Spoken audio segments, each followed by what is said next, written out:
Now, as gunshots echo across the wind-swept, snow-covered reaches of the wild Northwest, the challenge of the Yukon.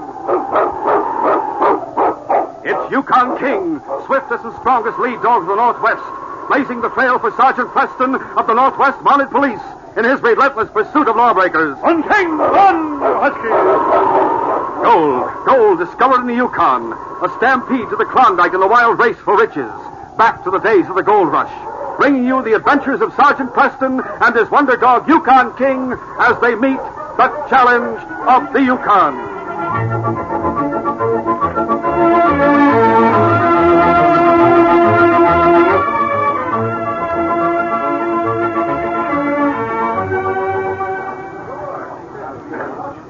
No one believed Tex Richards when he announced that Rosa Cavallari was coming to Dawson. And when the most famous singer in the world actually did walk down the gangplank of the Margaret O, the town went wild. Tex finally succeeded in conducting Rosa to her rooms. And even then, he found it hard to believe his good fortune. Well, you're really here, Rosa. See, I am really here, Tex. Now, why did you come? Because you asked me. You were waiting for an invitation, I suppose. I will tell you the truth. I wanted to go to Cuba to sing for Colonel Roosevelt's Rough Riders, but the president, he would not let me. He said the country was too dangerous. Oh. I say, I will prove to you La Cavallari is no hothouse orchid. My friend Tex Richards has asked me to sing at Dawson, and I will. And that is the whole story. Do you believe it, Tex? Well, it sounds like you, but I'll bet there's some other reason in that fine Italian brain of yours. Perhaps I came here because I wanted to see someone. Who? You? Oh, that I don't believe. All right. But now I am serious. There are 3 people I wish to see here, and you must arrange it for me. The first is a young man named Richard Starr. Do you know him? Sure. The second is a sergeant with the Northwest Mounted Police. His name is Preston. You know him as well. Of course. But why? A friend does not ask questions of another friend, Tex. Yeah, that's right. The third man is Bradford White. Yeah, I know him, too. I don't like him. Oh, you have good taste. Excuse me, I'll tell you who it is. Hello, Tex. Why, hello, Dick. I have a present for Madame Cavallari. May I see her? Why, well, sure, I reckon you can. Come on in. Oh, thanks. Rosa, this is Richard Starr. Isn't I am very happy to meet you, senor. So am I, Madame Cavallari. In behalf of the citizens of Dawson, I wish to present you with a slight token of our regard. Here. Oh, beautiful. What is it? Oh, it's a nugget. Gold. Oh, sure. And so large. Oh, Mr. Starr, as an artist who thinks always of her bank account, I am deeply touched. Oh, we thought maybe you might like it. Oh, what woman wouldn't? No, really, it is a very charming gesture, and I thank you so very much. Well, that's perfectly all right.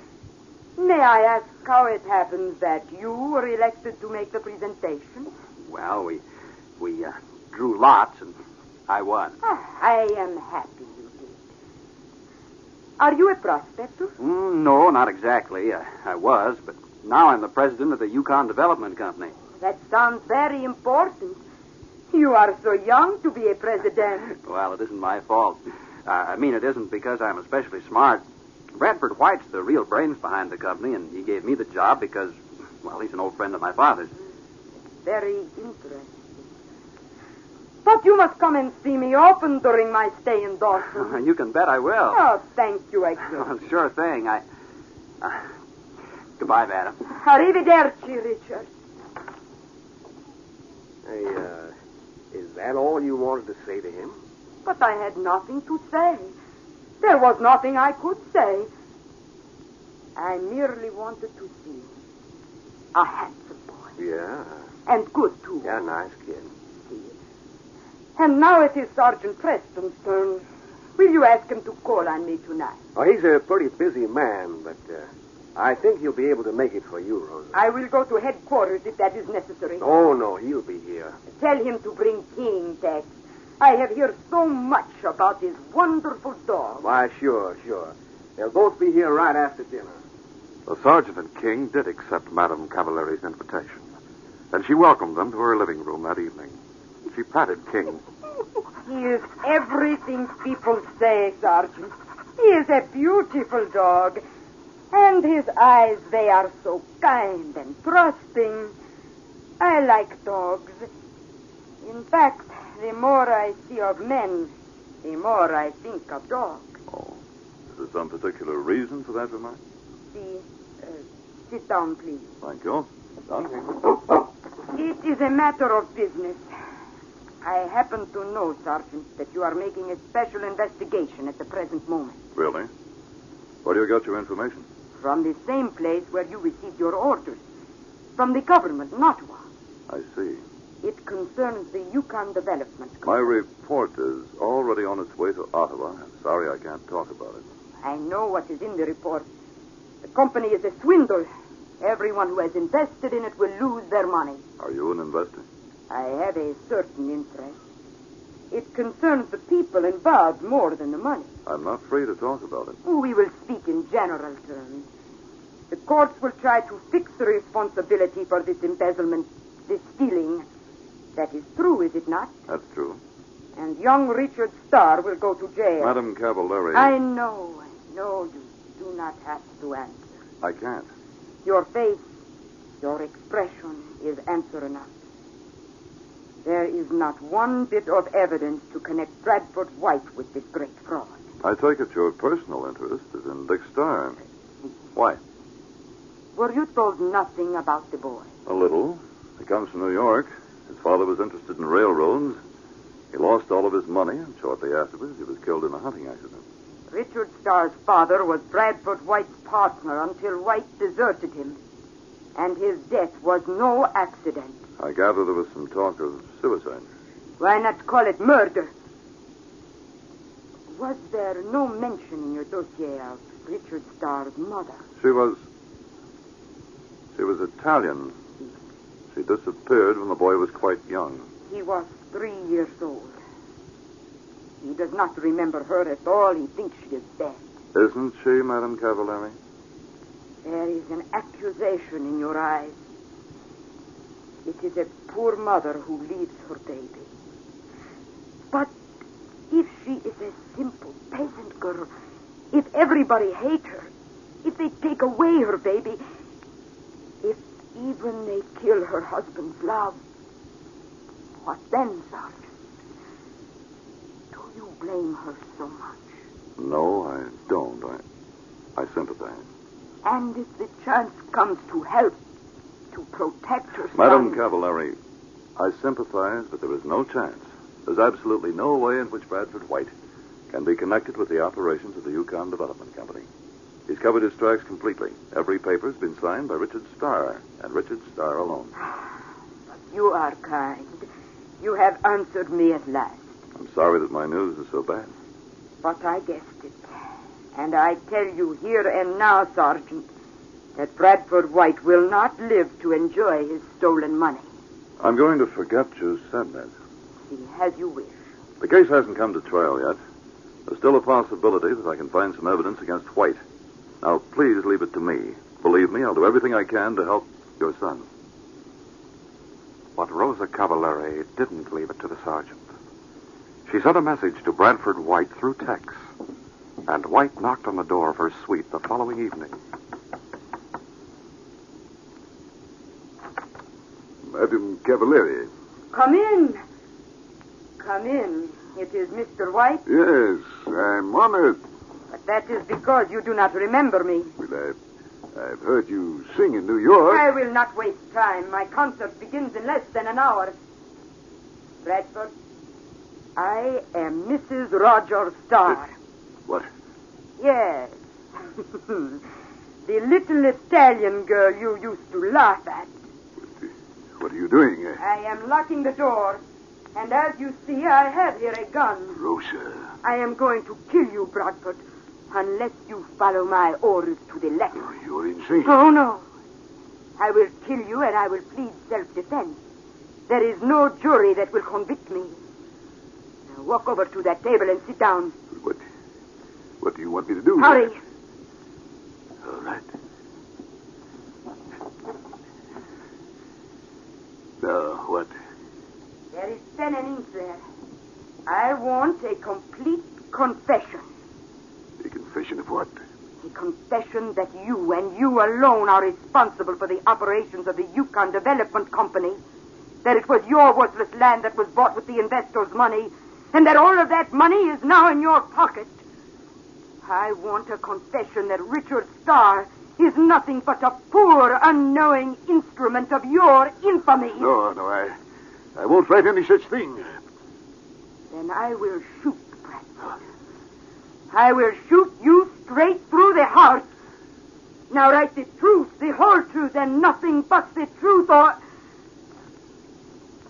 you will never leave this room alive.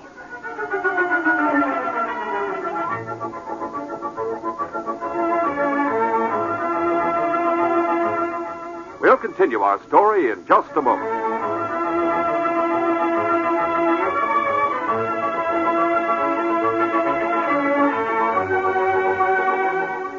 Now to continue our story. When Bradford White left Rosa Cavalari's suite, she had his confession. It was time for her concert, and she locked the paper in her jewel case before hurrying to the opera house.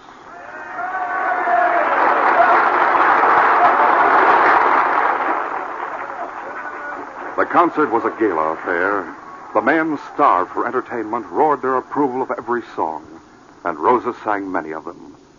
Her audience listened in rapt silence, transported from this bleak, barren country that tried men's souls back to their homes, to cities, villages, and farms, back to the lives they once knew with their loved ones. Rosa stepped forward to the footlights and spoke the last words of one of her songs. Then you'll remember me. She touched her lips with her hands, and with tears in their eyes, the miners thundered their applause.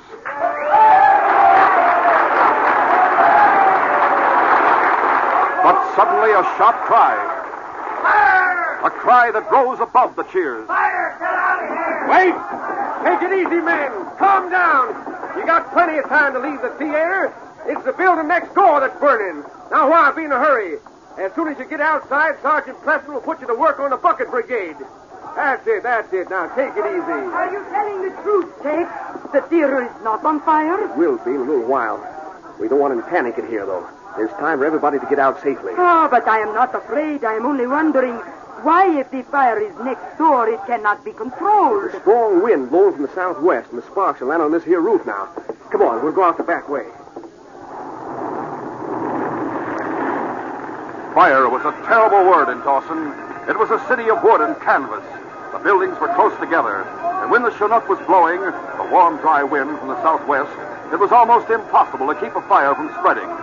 There was no firefighting equipment yet, and every available man was mustered into the bucket brigade. Outside the opera house, Tex and Rosa watched Sergeant Preston directing their efforts. Get Sergeant Preston. Come into the line down to the river. No chance of saving the store or the cabin. We'll try to hold this fire. Tate, I must speak to him. What about? There is something I must tell him. I will only be a moment. All right.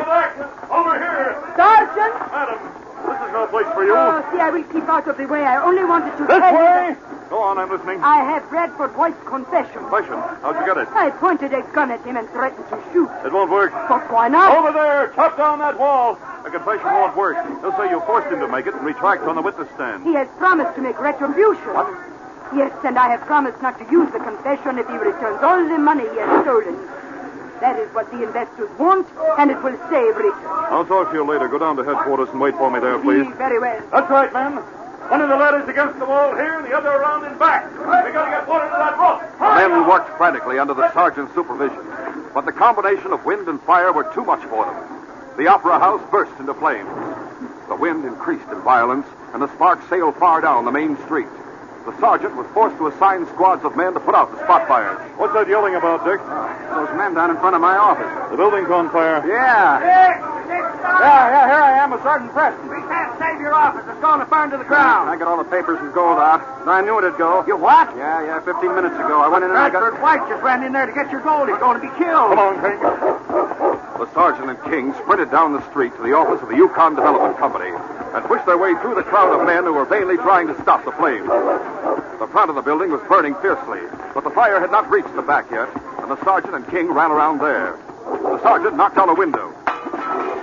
Then he climbed through, and King jumped in after him. I can't see, King. Find him for me. King led the way through the smoke until the sergeant saw Bradford White. He was lying on the ground, pinned down by a smoldering beam. All I can do to lift this timber, King. When I lift it up, drag him free. Grab hold, King. Pull him. Pull, boy. The great dog obeyed his master's command. His jaws firmly clamped on the shoulder of White's coat. He called on all his strength and pulled him from underneath the beam. When he was clear, the sergeant dropped the timber. I'll get him now, King. Out the back way. Dick Starr and another man were waiting outside the back window. The sergeant handed White through to them. Then he and King climbed out. Where should we carry him, Sergeant? Down to headquarters. Doc Munson's there. Will he live? I don't know. Only the doc can save him. Okay. We'll get in there fast. Come on, King. Hair singed and grimy with soot, the sergeant returned to his job. The opera house was a great torch now, roaring toward the sky. The sergeant was forced to send men into 2nd Street to fight the spot fires there. The main line of the flame was like a modern army, advancing with mechanized speed and harrying the defending troops by dropping paratroopers in their rear. The sergeant, as the defending general, realized that a strategic retreat was necessary. To save the greater part of the town, he must sacrifice some of it. Jack, come here. Yeah. What is it, Sergeant? Where's Jack Whitney? He got burned. He went down to headquarters to get his hand bandaged. Is everybody out of the Palace Hotel? Sure. We'll have to dynamite it. The palace? We can't save it, Tex. If we blast it to the ground, the fire won't jump the gap. I'd like to have Whitney's permission. You want me to go? No, Tex, I'll do it. You get the dynamite and set it. If the fire gets too close to the hotel before I get back, set off the charge without waiting for me. Okay. Joe! Al, Tony, come with me. Down to the warehouse. The sergeant and King ran down the main street to headquarters. They found it crowded with the casualties of the fire. Dick Starr came up to them. Sergeant. Yeah, Sergeant. Doc couldn't save him. Who do you mean? Bradford White. I see. In that case, his confession is the only thing that... Where's Madame Cavallari, Dick?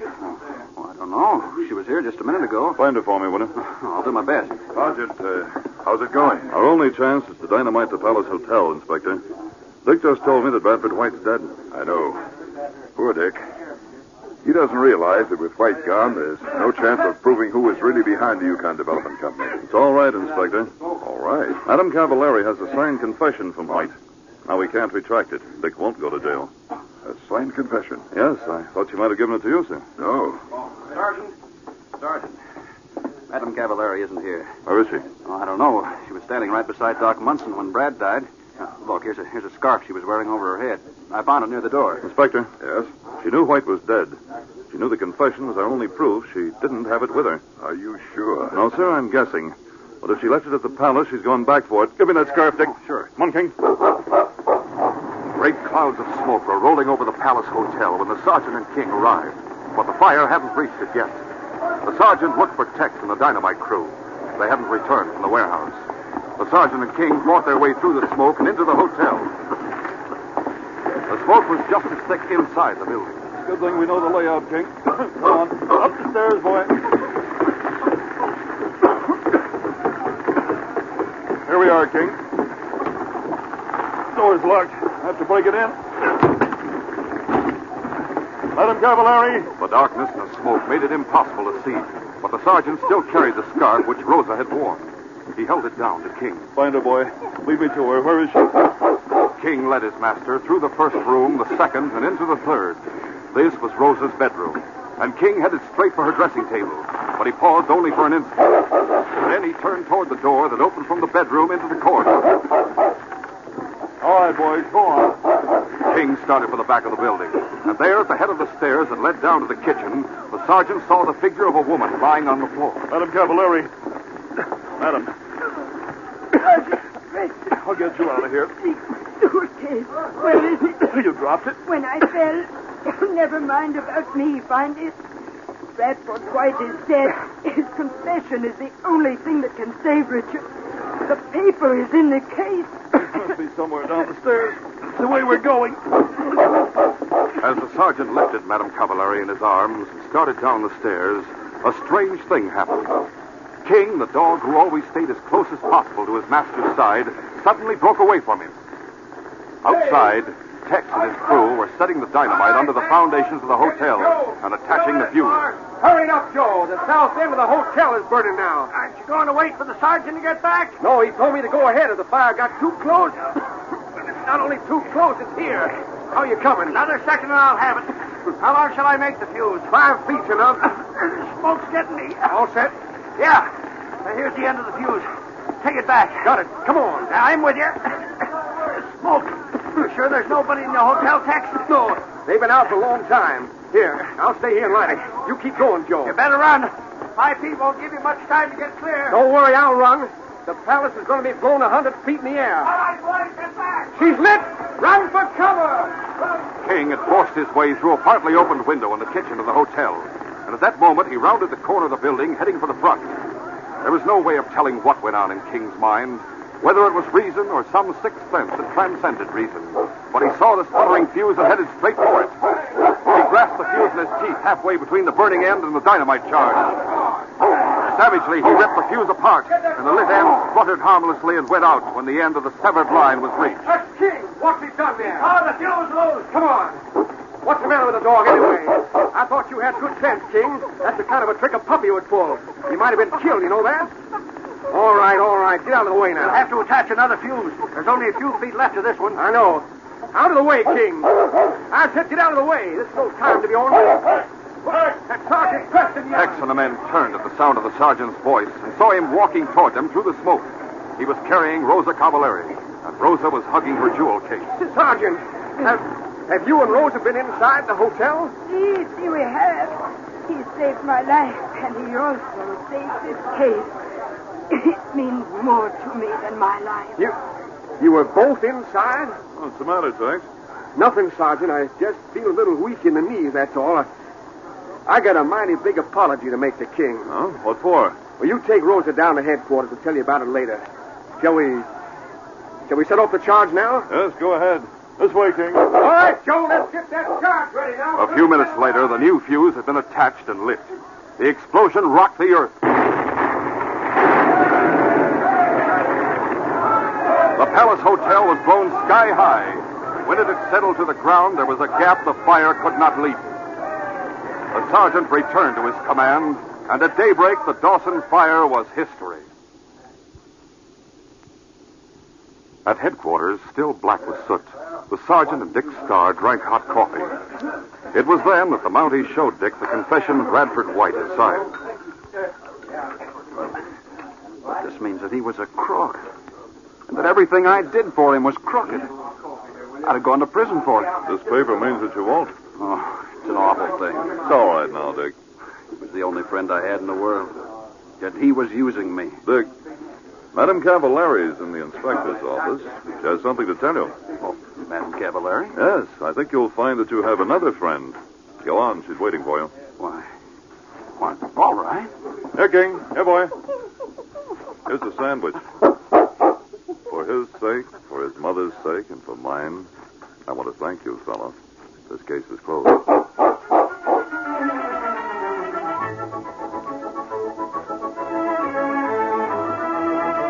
These radio dramas are created and produced by George W. Trendle, directed by Fred Flowerday, and supervised by Charles D. Livingston. The part of Sergeant Preston is played by Paul Sutton. This is J. Michael wishing you goodbye, good luck, and good health. So long. Now, as gunshots echo across the wind-swept, snow-covered reaches of the wild Northwest, Quaker Puffed Wheat and Quaker Puffed Rice, a breakfast cereal shot from guns, present the challenge of the Yukon. It's Yukon King, swiftest and strongest lead dog of the Northwest, blazing the trail for Sergeant Preston of the Northwest Mounted Police in his relentless pursuit of lawbreakers. On King! On, you husky! Gold discovered in the Yukon. A stampede to the Klondike in the wild race for riches. Back to the days of the gold rush. With Quaker Puffed Wheat and Quaker Puffed Rice, bringing you the adventures of Sergeant Preston and his wonder dog, Yukon King, as they meet the challenge of the Yukon.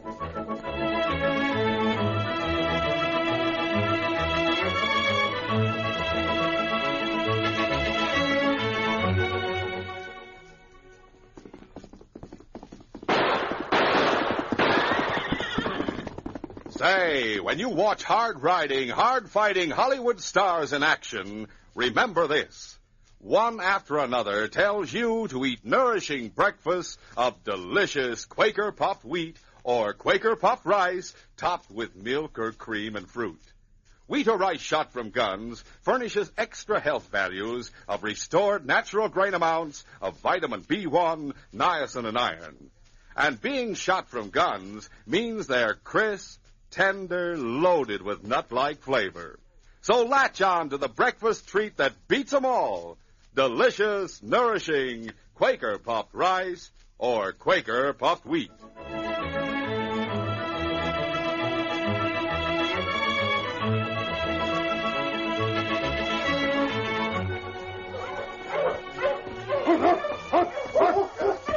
Sergeant Preston was returning from patrol with Yukon King in the lead. The team was flying over the frozen surface of the Klondike, every dog anxious to get home. They rounded a bend in the trail. Ahead, there was a man staggering from side to side. He stopped and turned as he heard the dogs. He was wearing a bandage across his eyes. The sergeant stepped on the brake. Okay, ho, you husky! Hola! Help me. In the name of heaven, help me. What's the matter with your eyes? Snowblind. Oh, here, ride my sled. I'll take you into Dawson. You won't leave me like the others. What others? Last night, I heard their voices. I stumbled into their camp, told them about wilderness. They fed me and I went to sleep. When I woke up, they were gone. They left me. But did I dream it all? Oh, the blankets feel good. Sleep. Yes, that's a good idea. You can tell me all about it after we get to the hospital. Dawson, I've made it. On King! On, you husky! The young prospector sank into a deep sleep, and he was so completely exhausted that when the hospital in Dawson was reached, the sergeant had to carry him inside. He was put to bed at once, and his eyes were treated. Then the nurse, Mary Forsyth, woke him to feed him some broth. But sleep appealed to him much more. Oh, sleep. Just one more spoonful. Now, here. All right. You can go back to sleep now. What about it, Mary? Well, Sergeant, it'll be several days before he can see. I know, but is it going to be all right? Oh, I think so. He's tough. He must be if he came all the way from Wilderness Creek on foot. In this weather? Oh, he couldn't have. I'm not sure. He was babbling something about wilderness. There was a strike there last fall. Yes, just before the freeze-up. The men used boats to get there. When can I talk with him? Tomorrow morning. Fine. See you then, Mary. The following morning, Nurse Forsyth met the sergeant at the door of the hospital and led the way to the young prospector's room. His name is Jerry Marvin, Sergeant, and it's true. He did come all the way from Wilderness Creek. It took him nearly 3 weeks. And toward the end, he ran out of food, and then his eyes went bad. Oh, it's a wonder he made it. Yes. Oh, Jerry, here's Sergeant Preston. Oh, good. Did you tell him about the men? Not yet. You tell him. They need food, Sergeant. Food and medicine. An awful lot of them are sick. They're in a bad way. We've had blizzard after blizzard. The passes are choked with snow. We went up there before the freeze-up, you know. No sleds, no dogs. 6 of us, the strongest. Drew lots to see who'd try to make it and bring help. I was the one. You don't have to worry now, Jerry. You'll send help? We'll get a supply train organized right away, and we'll start tomorrow. Oh, good. How many men are there? About 100. 6 teams, each team pulling 2 sleds tandem. That way we'll be able to carry enough. What about medical supplies, Mary? Oh, I've already spoken to Dr. Monday. They'll be ready whenever you want to load them. And young Dr. Jones and I are coming along. You, Mary? Well, from what the boy says, I'll be needed. It's a hard trip. We can't hope to make it in less than 2 weeks. And when we get into the passes... Oh, you don't have to tell me. But I'm a sourdough and I can take it. You know, it's funny. What is? There's gold up there, lots of it. The whole creek's been staked, and every claim's a good one. But nobody cares about the gold. It's bacon and beans that matter now. All that matters, food and medicine. Yes, I can understand that. There's one more thing I want to ask you about. What's that, Sergeant? You told me yesterday that the night before last you stopped at a camp up the Klondike. The men gave you something to eat, and you told them about Wilderness. That's right. You went to sleep, and when you woke up, the men were gone. They deserted you. Yes, I was all alone. Were you snowblind at the time? Yes. And they left you alone. Why, that's the same as murder, Sergeant. Maybe I just imagined the camp and the men, but their food was hot and good, and I was so hungry. Doesn't sound like imagination to me. How many men were there? 6 or 7. I realize you couldn't see them. Do you remember any of their names? Let me think. Yeah, there was Lefty. Oh? He seemed to be their leader. He gave all the orders. Lefty Daniels, Sergeant. Probably. Probably the whole gang. The one that held up the express office in 40 Mile and killed those 2 men. Yes. Oh, Jerry, you're lucky they only left you. It's a wonder they didn't kill you. Probably thought they were killing him by deserting him. You told them all about Wilderness, Jerry. Yes, Sergeant. The gold and the sickness?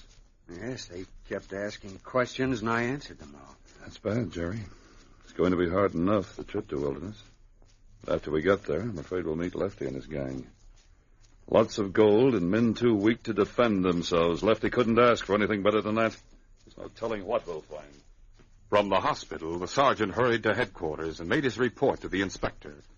The inspector approved his plans for the relief of the Wilderness Creek miners, and then considered the problem of Lefty Daniels' gang. And you think that they may be heading for Wilderness, too? It's possible, sir. Except that they must be running short of supplies themselves. To head for a starvation camp? I don't know, Sergeant. They might pick up supplies en route, sir. Well, that's true. Where was it this young prospector stumbled on their camp? On the Klondike. I should judge a little bit beyond Leota. He couldn't have walked more than a couple of miles before I picked him up. Well, Webster's assigned to the case. He'd better get up there. It snowed yesterday, sir. Won't be any tracks to follow. 6 or 7 men traveling together. Someone will have seen them. Webster should be able to pick up that trail. If it leads to Wilderness, you and Downey might arrive in time to give him a hand with the arrest. He may need help, sir. If they're heading south, he'll get it at Whitehorse. At any rate, your first job will be to see that the supplies get through. There's you and Constable Downey. You'll need more drivers. Doc Jones can drive. I can get Bill Stewart, Jeff Smith, and Harry Lang. They have their own sleds and teams. That means that we'll have to furnish 3 teams and 6 sleds. We have them, sir. You're free to draw on our commissary, of course. And you can charge anything else that you need to the force's account. Thank you, sir. Go to it, Sergeant, and the best of luck. We may need it, sir. Come on, King. Stewart, Smith, and Lang were contacted and agreed to make the trip with the sergeant. By late afternoon, the 12 sleds were loaded. Since there was a full moon, it was decided to start at once. Nearly the whole population of Dawson gathered around headquarters to say goodbye and speed them on their way. Bye, Sergeant.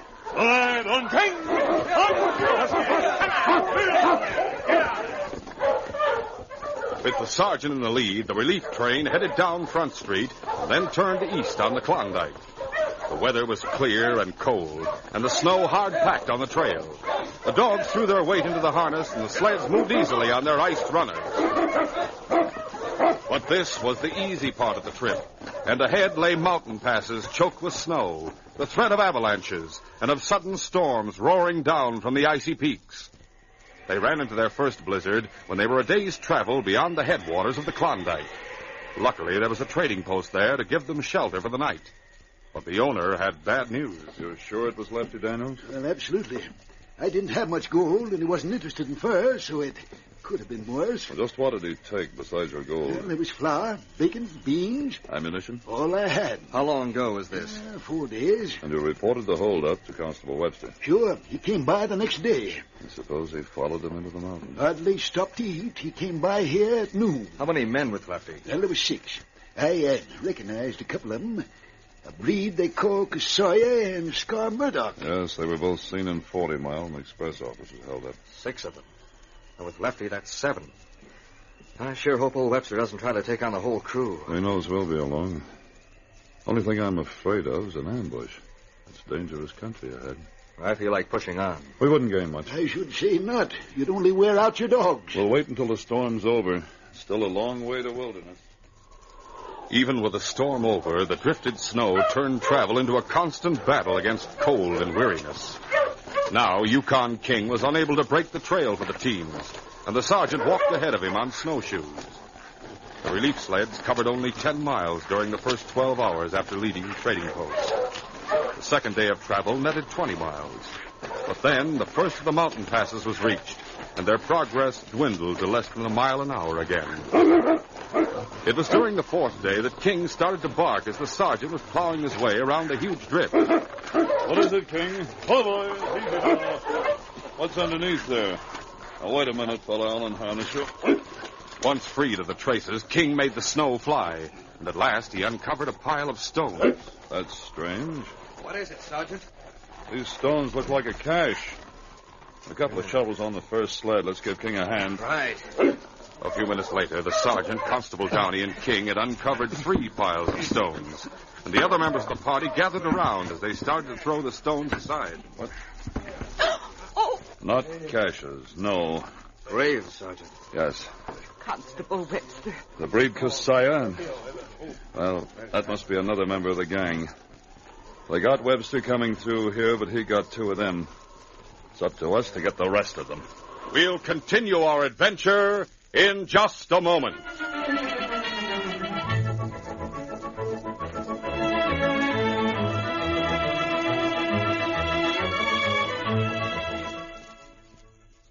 Say, fellas and girls, do you know what's coming this month? Valentine's Day. Gee, aren't Valentines a wonderful idea? I wonder who's at the door. Why, it's our old friend, the postman. Say, am I glad to see you. Howdy, young fella. Don't tell me you're already delivering Valentines. I sure am. Got any for me? Yep. Here's a pretty special one. Oh, gee, it's real pretty.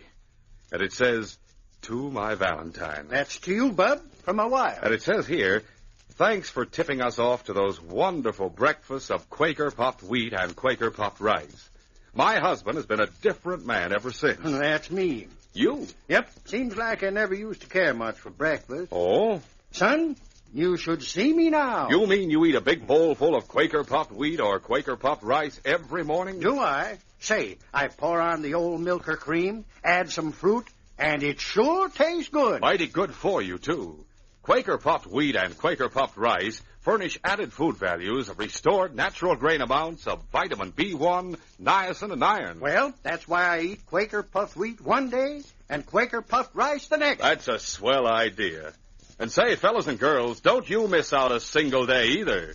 Buy both delicious kinds, Quaker puffed wheat and Quaker puffed rice. These swell-tasting, ready-to-serve cereals are shot from guns to make them crisp and tender. Yes, these king-size premium grains are exploded up to 8 times normal size to make them bigger and better tasting. Ask Mom right now to order big red and blue packages of delicious Quaker puffed wheat and Quaker puffed rice. Shot from guns.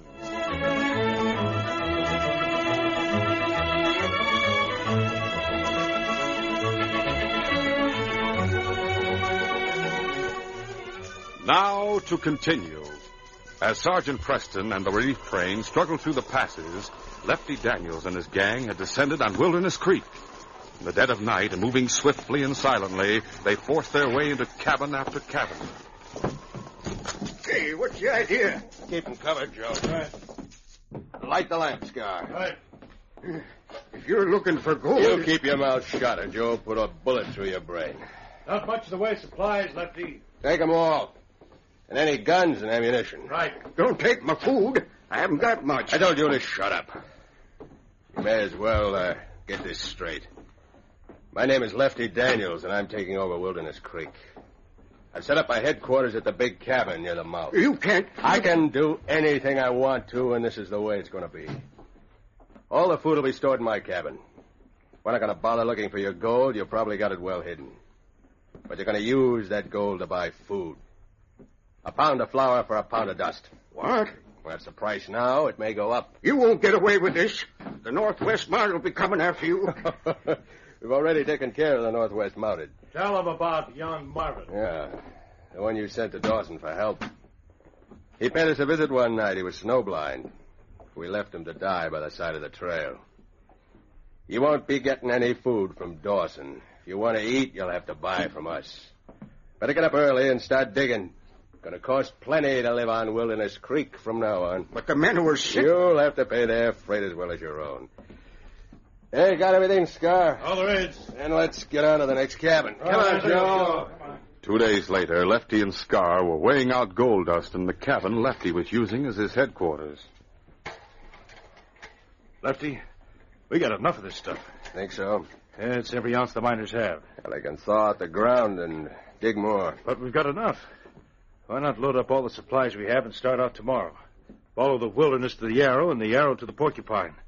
We could be in Alaska in less than a week, and we'd be safe, with all the gold we'll ever need. There's more here for the taking. But we'll be paying for it for food.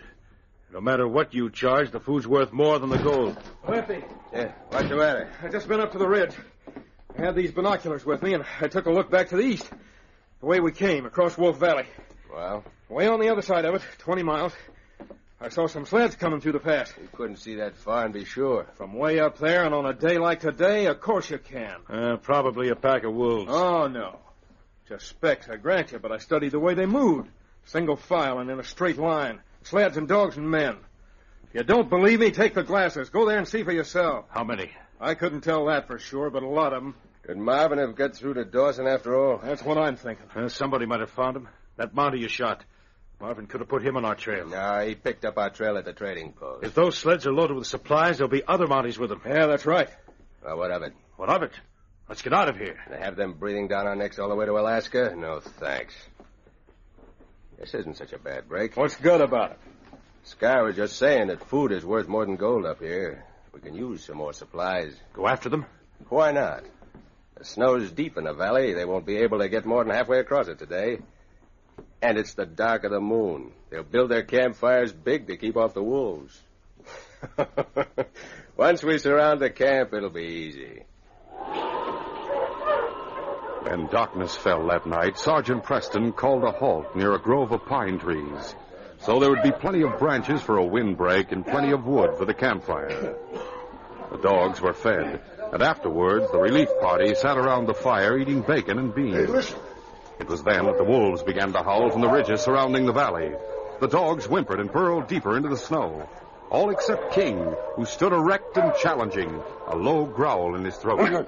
Sounds like the packs are gathering. Pack, Sergeant? Well, if there's only one, it's certainly a big one. They call this place Wolf Valley, don't they? Yes, Mary. We'll have to take turns staying awake tonight. Make sure the fire's kept up. But, Sergeant, there's so many of us. Wolves are afraid of men. Up to a certain point they are, Jim. It's our dogs they'll go after. I'm not exactly arguing, Sergeant. With a fire and someone watching, you don't really believe there's any danger, do you? We'll see. When a wolf gets hungry enough, he isn't even afraid of fire. Oh, I've been around the Yukon longer than you have, Jim. I know what I'm talking about. Evening meal was finished, but no one felt like going to sleep. The howling of the wolves stopped. Still, there was no reassurance in the silence. It was dark, very dark. Nothing could be seen beyond the circle of light cast by the campfire. Until suddenly... There. That's the first one. First what? The first wolf. You see where I'm pointing? Those 2 points of light. Green. Mm-hmm. I'm right, aren't I, Sergeant? Yes, Mary. That's Wolf. I'll pick him off. Got him. That's one down. Good shot, Jim. Hey, what's that? More wolves. We've given them a meal. They're starving, all right.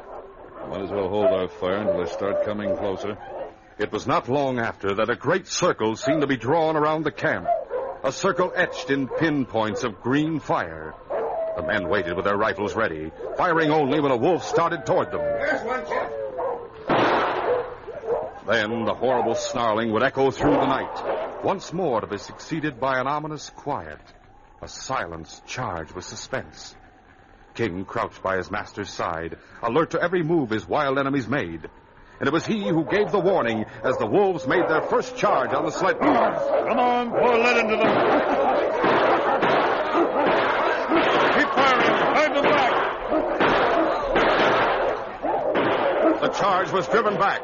The gaunt, ghostly bodies faded into the darkness. But for some reason, King still was uneasy, sniffing the air and growling. Where are they, Sergeant? We can't even see their eyes now. They haven't gone far. King may have caught the scent of another kind of wolf. Well, we're not far from wilderness. That's what I mean, Jim, and this fire can be seen for a long way across the valley. But we've got to have the fire to keep the wolves back. There are some animals more dangerous than wolves. Down, everybody. Help me put out the fire. Throw snow on it and then crawl away. Quickly, the men followed the sergeant's orders. In a matter of seconds, the fire was out. But Bill Stewart had caught a bullet in his leg. Mary crawled to his side and bandaged it as the sergeant gave direction. Don't anyone fire. We'll only give them a target. They can't see us in this light any more than we can see them. You think it's Lefty and his gang? I'm sure of it. Well, the dark may protect us from them, but the wolves can find us. What if they come after us again? We'll have to shoot. Wait for my word. It was agonizing, waiting in the cold and darkness, with every muscle taut, eyes and ears alert for the slightest movement. Lefty and his men were also holding their fire, so as not to give their positions away. The sergeant realized it was a stalemate, which would be broken in the outlaws' favor whenever the wolves rallied for a second attack. He considered every possibility, and then decided to take a long chance. Jim. Yes? I'm going after them. You better come with me. After Lefty and the others? Yes. But we don't know where they are. We have no idea. King will find them for us. Where are the handcuffs? I have a couple of pair. More on the first sled. No, I'll take some. Leave your rifles. Too clumsy. You better carry 2 revolvers. Okay. Golly, Sergeant. There isn't much chance. It's the only one I can think of. We'll start with the woods. Go on, King. Men. Find the men. Then began a desperate game of blind man's buff, with King's keen nose serving as eyes for the sergeant and Constable Downey. It was so dark they could not see the trees until their shoulders scraped the trunk of one. The sergeant laid a restraining hand on King's harness, and they crawled forward inch by inch. When King stopped, the sergeant could still see nothing, but he could hear something, the steady breathing of a man only a few feet away. The sergeant held his own breath, and then struck out with the butt of his revolver. The sergeant snapped a pair of handcuffs around the man's wrists, and leaving Constable Downey to guard him, crawled on. King led him to a second man and a third, and each of them was taken care of in exactly the same way and dragged back for Downey to guard. The sergeant and King started out again. They had crawled for 50 yards when King jumped to his feet and growled. King, down. But King would not obey his master, for half a dozen wolves were racing toward them. Sorry, King, I didn't understand. King met the lead wolf's attack, and the sergeant picked off those that were following him. But as soon as he started to shoot, the reports of other guns sounded, and bolts kicked up the snow around the sergeant. They helped to finish off the wolves, but the sergeant and King were untouched. Those shots came from that direction, King. We've taken care of 3. There can only be 2 left, Murdoch and Daniels. If only it weren't so dark. I know you can find them, boy, but I hate to send you after them. They've been alerted, and they know we're in the woods. Better wait right here and make no sound. Let them think they flicked us off, and then hope they come to make sure. But King was unable to remain quiet. The dead wolves were attracting others, and they were closing in around King and the sergeant. The great dog took his master's park in his mouth and pulled it. So I'm wrong, boy. You think we'd better get out of here? All right, go on. King started toward the edge of the woods. They had almost reached them when they heard a frantic cry. Wolves all around us! Hey, get out of the open! Come on! The sergeant heard 2 men crashing through the underbrush, and guided by the sound, he ran to meet them. As Scar and Lefty broke from the cover of the trees, he was facing them, his guns ready. Up with your hands. You're under arrest in the name of the Queen. Get out of the way! There's wolves after us! Just march straight ahead and you'll be safe. Safe to die on the gallows. Move. All right, don't worry. Wait. Look, Jeff. Get that fire started again. All the gang are present and accounted for. A few minutes later, the campfire was roaring once more. The sergeant and Jeff returned to Jim and helped him with the men the sergeant had knocked out and handcuffed. In less than 15 minutes, the whole gang were lying on the ground beside the fire. There was no sleep that night, for the wolves still roamed the valley. But they faded away with the dawn, and the relief train headed on to Wilderness. King! Ho, you husky! Hold on! The creek was reached in the late afternoon, and the starving miners cheered the sergeant and his companions. Food was distributed, the doctor and Mary began to care for the sick, and the gold Lefty had taken was returned to its rightful owner. Sergeant, I don't know what to say. You'd have come and saved us after all our hope was gone. It's like waking up from a nightmare. The credit doesn't go to me. You brought the sledge through. But we wouldn't have known you needed help if it hadn't been for Jerry Marvin. As for capturing Lefty and his men, well, there was one member of the force who gave his life to make that possible. We only finished the job for him. And it isn't finished yet. We'll take them back to Dawson. They'll be tried, and they'll pay for their crimes with their lives. It's only then we'll be able to say this case is closed.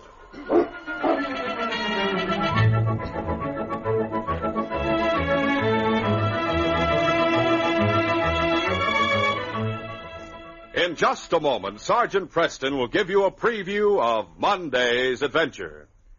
Fellas and girls, on your mark, get set. Hey, stop! Hold everything. What's the matter? I was just going to tell all the fellas and girls to race to the store and get the big red and blue packages of Quaker puffed wheat and Quaker puffed rice. Oh, I thought you were going to tell them about the thrilling surprise that's coming next Monday. Oh, no, that's a secret. I'm not supposed to say a word about it till next Monday. And then, oh boy. Yes, then, fellas and girls, you're going to get in on something terrific. We can give you just this hint. It's something wonderful that you're going to get from Quaker puffed wheat and Quaker puffed rice. The swell-tasting, crisp, nourishing breakfast cereal that's shot from guns. And it won't cost you an extra penny. Not an extra red cent. So don't miss out. Be listening. Listen Monday when Sergeant Preston and Yukon King meet the challenge of the Yukon in the case of the jailbreak. Bat Nelson was the most vicious and brutal outlaw in the Yukon.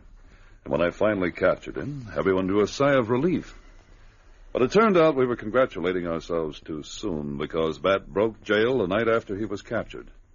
That jailbreak put a blot on the record of a fine young recruit to the force. It also led me into one of the deadliest gun battles I've ever fought. Be sure to hear this exciting adventure Monday. These radio dramas, a feature of the Challenge of the Yukon Incorporated, are created by George W. Trendle, produced by Trendle Campbell Enterprises, directed by Fred Flowerday, and edited by Fran Stryker. The part of Sergeant Preston is played by Paul Sutton. They are brought to you every Monday, Wednesday, and Friday at the same time by Quaker Puffed Wheat and Quaker Puffed Rice. The breakfast cereal shot from guns.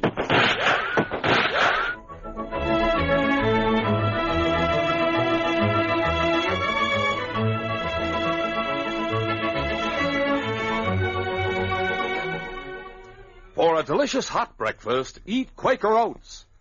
The giant of the cereals is Quaker Oats. Delicious, nutritious, makes you feel ambitious. The giant of the cereals is Quaker Oats. Say, boys and girls, do you want to be a star someday in sports and activities? Then start on good Quaker Oats breakfast tomorrow. 'Cause nourishing oatmeal gives you more growth and endurance than any other whole grain cereal. Remember, Quaker and Mother's Oats are the same.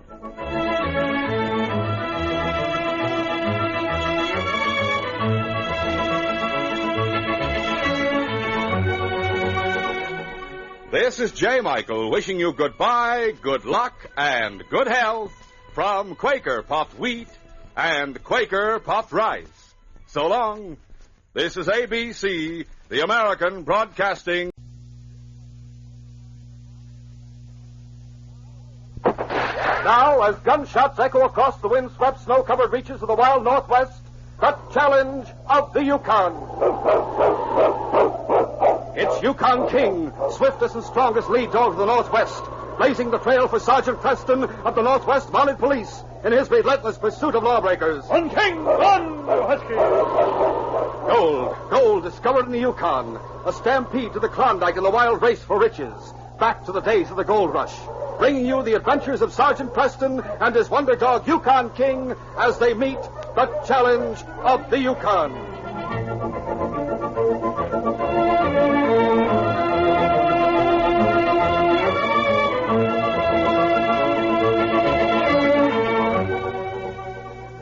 Dan Patterson had left his big dog, Shep, tied to a post on the main street in the town of Selkirk. The 17-year-old boy was in the general store when he heard Shep snarling and growling viciously. That's my dog. Dan rushed from the store to see a boy his own age poking and striking Shep with a stick. You, Pete! Stop that! I'll teach this mangy mongrel to growl at me. I'll knock his teeth out. I'll show him. Stop it, I tell you. Every time I get near him, he tries to snap at me. You wouldn't get near him if he wasn't chained to that post. I'll put a bullet in that cur, and someday I will. I'll fix it. Give me that stick. Let go or I'll bash your head in. Like fun you will. I'll teach you to beat my dog. Oh, you want to fight, huh? All right, you're asking for it. I'll show you. The big dog Shep strained at his chain as the two boys rolled over and over in the snow. Shep wanted to take a hand, but the chain held firm and he could only bark and snarl until the fight was ended. Take that! Finally, Pete, though larger, admitted defeat. I quit. Let me up. All right, Pete, get up. And let that be a lesson to you. You leave my dog alone or I'll give you worse the next time. I'll get you.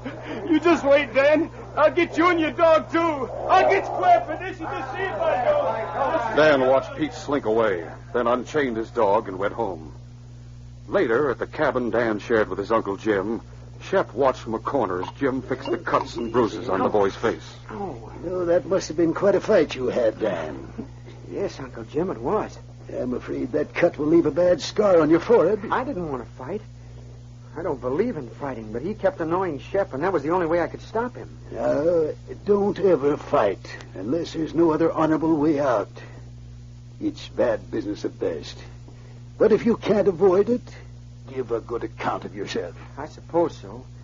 But Pete was beat up worse than I was, and he had it coming. It makes things kind of awkward with me arranging to go north with his Uncle Jake. Have you decided definitely, Uncle Jim? Well, our claim here in Selkirk isn't good enough, Dan. They've been making lots of strikes up on the Klondike, and I think I ought to try it. Oh, I should have taken that job Andy McLean offered me at the trading post. It wouldn't be so bad off if I had. Do you think you could still do it? He asked me about it yesterday again. Well, Dan, I think you better take it. It'll take care of you while I'm gone. You mean you'd go without me? Jake and Butch said if I'd furnish a dog for the team and buy my own supplies, they'd take me. But why couldn't I go with you, Uncle Jim? No, son, no. I'll send for you as soon as I can. And in the meantime, you can work for Andy and live in the back of his store with him. You said something about furnishing a dog for the team. Yeah, I had to promise that. I'll have to take Shep along with me. He's a good sled dog, and you couldn't keep him at Andy's very well. I hate to separate you two. You go ahead and do it if you think it's best. You're a good boy, Dan. If you were my own son, I couldn't be any fonder of you. Why are Jake and Butch going north, Uncle Jim? Well, their claim is petered out just like ours. Jake is leaving his nephew here to keep it going. He says young Pete can get enough out of it to feed and clothe himself, and he doesn't want to take him up north and have him on his hands. I don't blame him. Pete's no good, really. He's lazy. You boys being the same age, it's too bad you can't be more friendly. We used to see each other all the time until he started being mean to Shep. Shep doesn't like him either, do you, boy? I hate taking that dog away from you, Dan. It won't be for long. I guess we can stand it, can't we, fella? Good old boy. It was weeks later that Jim Patterson, Jake Davies, and Butch Pearson arrived at Dawson City. Jim was walking along the main street with Shep when he saw a mounted policeman accompanied by a big gray dog coming toward him. The two dogs approached each other stiff-legged and bristling, but at a word from their masters, retreated obediently. Back, Shep, back, I say. That's a well-behaved dog you have there. Shep is my nephew's dog. Oh? My name's Preston. And I'm Jim Patterson. Just got up here from Selkirk. I aim to do a little prospecting. We're leaving tomorrow to go up along the Klondike River. I patrol that section. Some of the prospectors have been pretty lucky up there. I hope I'm lucky. I haven't got much of a grub stake. It's going to be rough sledding for Shep and me for a while. Gosh, Sergeant, I can't keep my eyes off that dog of yours. He's one of the finest-looking animals I ever saw. I bet he and Shep would like each other. We'll probably see you as you settle somewhere in that section. Incidentally, an old friend of mine named Jed Summers lives in a cabin on Bear Creek. He's leaving there in a week or so. Maybe if you dropped in on him, you might be able to stay in his cabin for a while until the weather gets better. Well, thanks for the tip, Sergeant. Would you mind telling me just how to find him? I'll draw you a rough map, Jim. Come over to the barracks. Gosh, this is sure nice of you. Come along, Sheriff. Come on, King. It was thus that Sergeant Preston and Jim became friends. And Jim settled in the small cabin on Bear Creek near the abandoned mine of Jed Summers. The two men who had brought him to the Klondike from Selkirk left to prospect elsewhere. For 2 months, Jim Patterson worked in the abandoned mine, taking what little gold he could find, waiting for spring to come when he could pan gold from the streams. The days were getting longer, but snow still covered the ground when Sergeant Preston drove his dog team toward the cabin, past the point where Jim was working. Suddenly, the Mountie heard an explosion from the mouth of the mine. Talking! How you huskies?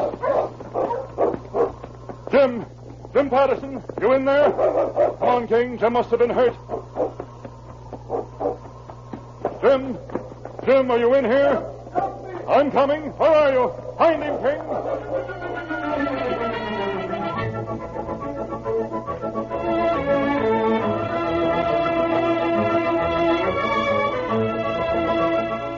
And now to continue our story. When Sergeant Preston drove his dog team toward the cabin past the point where Jim was working, he suddenly heard an explosion from the mouth of the mine. He sent King on ahead and stumbled through the clouds of dust and rubble. This dust and smoke. Did you find him, boy? Good work, King.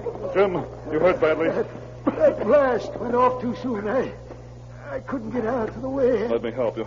Can you get up? I can't see. My eyes. Are your legs hurt? Can you move them? I don't know.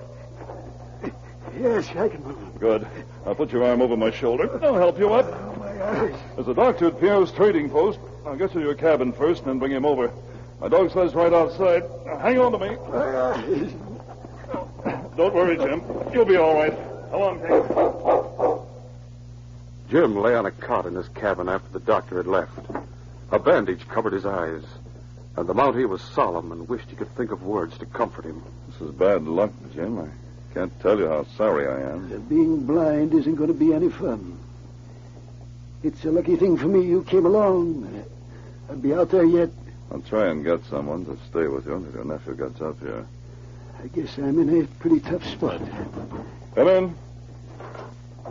Oh, Mountie. Howdy. Hello. Jim, something wrong? Me and Butch. His eyes. They're bandaged. Is that you, Jake? Yeah, what happened? He was blasting. Had an accident. Sergeant Preston, these are the men I came up with from Selkirk. Jake Davies and Butch Pearson. Oh. Howdy. Glad to know you, Sergeant. How are you? Butch and I have been prospecting, but we didn't have much luck. Are you hurt bad, Jim? I'm blind. Holy smoke. Gosh, that's too bad. I'm going down to Selkirk. I thought maybe Butch could stay here with you till I got back. I'm going to sell my claim down there and see if I can get money enough to grubstake me a while longer up here. If Butch doesn't mind taking care of me for a while, it would work out fine. You could bring my nephew back with you from Selkirk. That would certainly solve the problem. I'd be glad to take care of you, Jim. Well, start making yourself at home right now. When are you leaving for Selkirk, Jake? I thought I'd take off tomorrow. Well, if Butch and Jake are going to stay here, then I'll leave for Dawson. I'm glad you're not going to have to waste any more time with me, Sergeant. I don't know how to thank you. That's all right, Jim. I'll be dropping in regularly until your nephew gets here. The following morning, before Jake left for Selkirk, he and Butch walked toward the mine where Jim had his accident.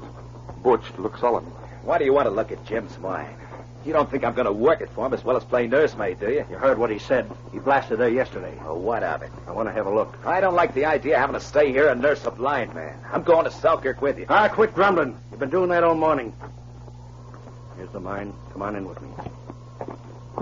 I'm not going to work his mine for him, I'll tell you that. It's dark back here. Got a match handy? Yeah. There's where he blasted.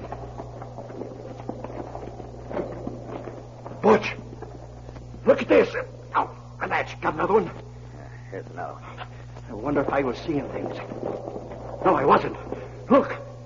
That rock. It's yellow. It sure is. Jim uncovered something yesterday, and he doesn't know it. Some people have all the luck. Come on, let's get out of here. We better tell them. Butch, wait! We're the ones who are lucky. What are you talking about? Nobody knows about this but us. When you bring Jim's nephew up here, he'll know about it in a hurry. Maybe his nephew won't come up here.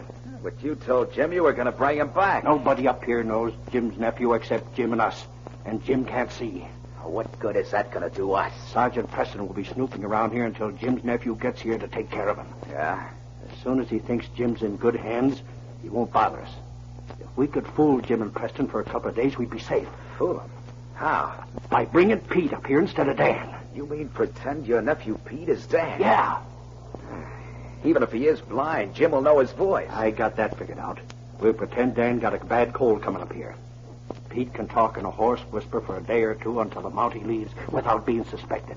And after that? After the Mountie goes away thinking Jim is safe with his nephew, maybe Jim will have a little accident.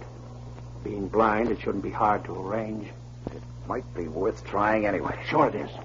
Now, come on, let's get out of here and go back to the cabin before Jim suspects something. After Jake left for Selkirk, Butch worked alone in Jim's mine while Jim stayed in the cabin helpless. He was puzzled about Butch's long absences and questioned about it one day about 2 weeks after Jake had left. You going to be away all day again, Butch? I'll get back in time to get you your supper. But, I'll leave some food here on the table you can eat this noon. Where are you going today? Maybe to do some hunting. I can't stand sitting here in this cabin all day long. Well, I can't say I blame you. I don't like it much either. If Shep wasn't here, it would be even worse. He's company for me. I wish he could talk, though. If he could, I don't think he'd say anything nice about me. He don't seem to like me much. Oh, you're just imagining it. Shep is gentle. He likes everybody. Don't you, boy? Well, guess I'll push along. I'll see you later. All right. Here comes your friend, the Mountie. He'll keep you company for a while. Sergeant Preston, good. Tell him to come in. Come here, Shep. Hello, Butch. Hello, Sergeant. Hello, King. Hello, Jim. Oh, he's a lot better. I'm going out to do some hunting. See you later. Jim, how are you? It's sure nice to hear your voice, Sergeant. I'm lots better, but I still can't see a thing. I'm King. Right there, fellow. Hang your parka up there on the wall. Oh, thanks. Nice and warm in here, Jim. What's taking good care of you? Pretty good. It's kind of hard on him being here alone with me so much. He goes hunting a lot. Almost time for your nephew to get here, isn't it? Yes. He and Jake should get here any day now. I'll be mighty glad to have Dan with me again. Shep will be happy when he comes, too. He's been lonesome for him. Guess Shep heard you mention Dan's name. He ran to the door. He's been in here with me all morning. Maybe you'd better let him out for a while. All right. King can go out with him. Come on, King. There we go. I'm glad Shep and King are friendly. They're two fine dogs. They seem to take to each other right away. While Sergeant Preston and Jim talked, Butch walked down the trail, debating whether or not he dared go to the mine with the Mountie so close by. Suddenly he heard voices in the dog team as he rounded a bend in the trail, and he recognized Jake and his nephew Pete. Hello, Butch. Well, you made good time. How are you, Pete? All right. How's everything going, Butch? Smooth as velvet. But I don't enjoy this nursing job. I got quite a bit out of the mine so far, but I had to be careful. Jim's suspicious because I want to leave him so much. That's just your imagination. I think this plan of yours is crazy. What if Jim knows I'm not his nephew by my voice? Your voice sounds enough like Dan's to fool him. Oh, it's huskier than Dan's. I told you to tell him you've had a bad cold. You've got to do it, Pete. This is too good a chance to miss. Come on. Hold it a minute, Jake. Sergeant Preston's in the cabin with Jim. Sergeant Preston? You mean a Mountie? Yeah. I'm not going near that place if a Mountie's mixed up in this. Makes it all the better. Preston doesn't know Dan. He'll never suspect anything. Yeah, but what if the Mountie starts talking about Pete's hair, how he looks? All the better. Dan has sandy hair just like Pete's, and they're about the same size. But this thing scares me. Everything scares you. But you won't be too scared to demand your share of the gold after we get it out of Jim's mine. Are we going to stay here and mine it with Pete? We'll be mining it, but Jim won't know it. We're telling him we're leaving here in the morning. Then we'll go back in the woods and build ourselves a shelter. All three of us can work in the mine, and Jim will never know it. Come on now. We've got to go through with this. Let's not waste time. It was just at that moment that King and Shep came trotting along the trail toward the dog team. Suddenly, Shep's nose lifted into the air, and the fur on the big dog's back stood up as he recognized the scent of Pete, the boy who had hit his young master. With a growl, he rushed toward him. Watch out, Pete! As the dog leaped for Pete, Jake suddenly swung the handle of his dog whip, striking Shep and sending him rolling in the snow. That doggy hates me. That's Dan's dog. I'm going to shoot him. As Shep rose to his feet, Pete raised his revolver. Pete, don't shoot him. Oh, yes, I will. But at that instant, King sprang from the side and his strong jaws closed on Pete's mouth as the gun went off. Shep crumbled in a heap as King and Pete struggled. Let go of me. Get away. Get away, Jake. Kill him. Take him off. Get away. You turn back, I say. Jake, what happened? Right, King. Take him away. Right, King. Let him up, fella. I asked you what happened. Who killed Shep? Well, you see, Sergeant, it was an accident. This is Dan, Jim's nephew. Dan, this is Sergeant Preston. That doggy has almost killed me. I want to know why. Well, you see, we were coming along, and all of a sudden that dog Shep made a beeline for Dan here. The snow was kind of dazzling Dan's eyes, and he thought Shep was coming for him to bite him. He didn't recognize Shep. I see. Your dog jumped at Dad just as he pulled the trigger. Well, Dan, I'm sorry. I know how you must feel about killing Shep. Shep? Oh, yeah. Yeah, I sure do. I wouldn't have done it for the world, but I thought he was a wolf or something. You'd better go to the cabin right away and see your uncle. I'll take care of burying Shep for you. Maybe you better not tell your uncle what happened. It might upset him. I won't tell him. Yeah, we can pretend Shep ran away or something. Come on, we'd better hurry and get back to him. Will you be back, Sergeant? Why, no, I'm on patrol up here. I'll have to get on to headquarters. I was just leaving Jim's cabin when I heard the shot. It's nice of you to bury my dog. That's all right, Dan. Bless you, Husky. As the man and dog team disappeared around the bend in the trail, Sergeant Preston bent over Shep. King looked on anxiously. Shep, old boy. Why, he isn't dead, King. You saved his life. That bullet just creased his head and stunned him. There's something very strange about this, King. You know, I'd never take Shep for a wolf if he were coming to welcome me. And Dan must have been expecting to see Shep. I wonder. I think we'll get the sled and dog team and take Shep to the police cabin with us until morning. Let's go back and get that team, boy. The following morning, Jim awakened when he heard Jake and Butch stirring about in a small cabin. He sat up and called out anxiously. Hey, Dan. Dan, you up? Sure, Uncle Jim.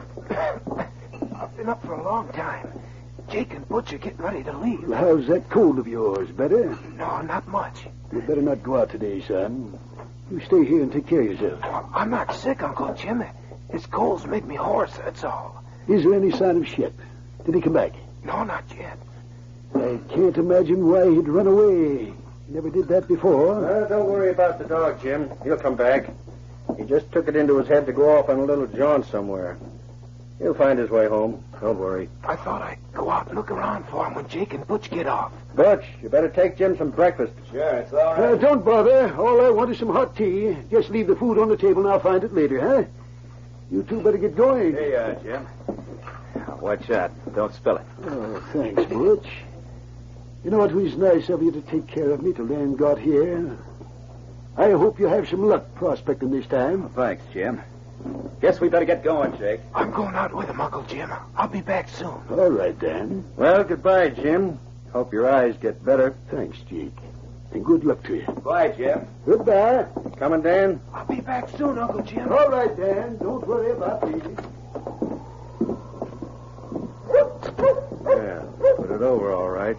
He doesn't suspect a thing. It's hard to talk horse like that. I don't know how long I can keep it up. We'll show you where the mine is. Butch and I can start working it right away. As soon as the Mountie leaves for Dawson, let us know. Get those packs on the sled, Butch. It was a short time later that morning when Sergeant Preston drove his dog team to Jim's cabin. Trotting beside his sled was Shep. As the Mountie entered Jim's cabin with Shep, the dog whined eagerly. Go on in, Shep. Stay outside. Won't be long, boy. Who is it? Preston, Jim. I brought a surprise for you. Hey, Shep, you found him.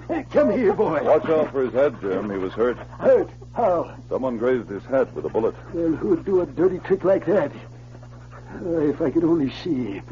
Dan will sure be pleased to see him. You said Dan raised Shep from a putt, didn't you? Yes. He brought Shep up north with him. What does your nephew look like, Jim? Oh, it's too bad you didn't wait here to meet him yesterday. He got here just after you left. He did? Dan's a good-looking boy. He has sandy hair and blue eyes. He's about medium height. Yes, I guess that's right. Eh? What do you mean? I mean, I thought that's the way he'd look. He resembles me a little. That scar on his forehead is kind of bad, but I think it'll lighten up. A scar on his forehead? Yep. He got it a while back. But it don't show with his parka hood on. He's a good-looking boy in spite of it.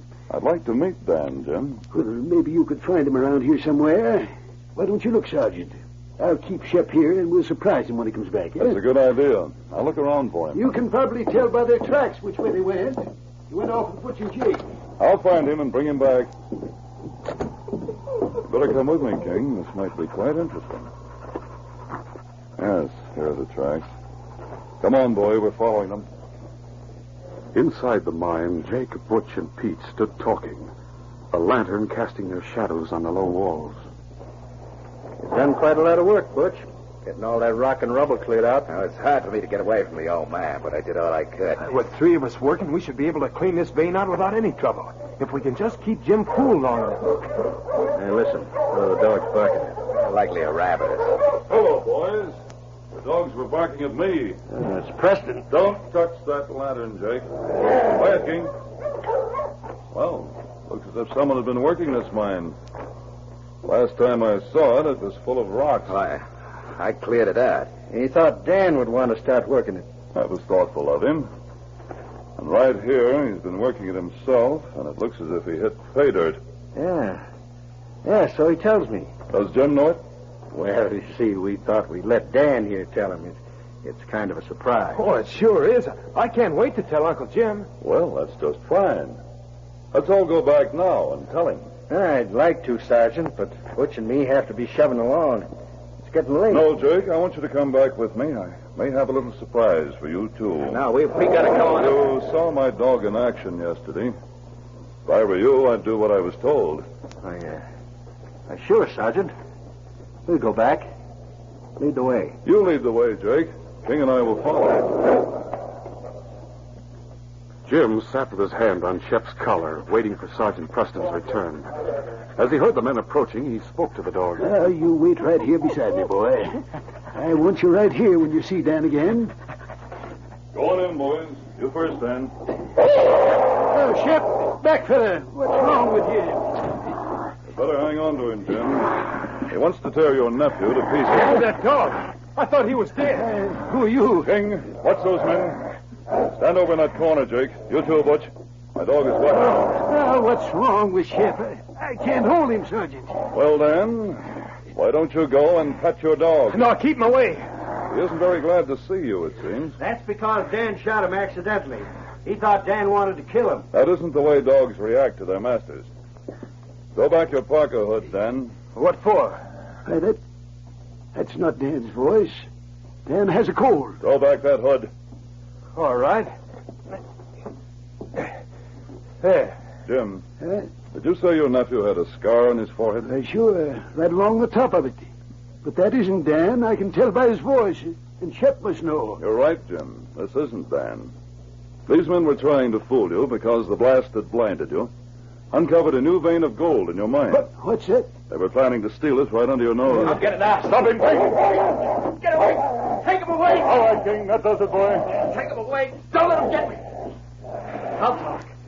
I'll tell all I know. Back, King. Back, fella. That's it. I'm putting all three of you under arrest. Sergeant. Yes, Jim.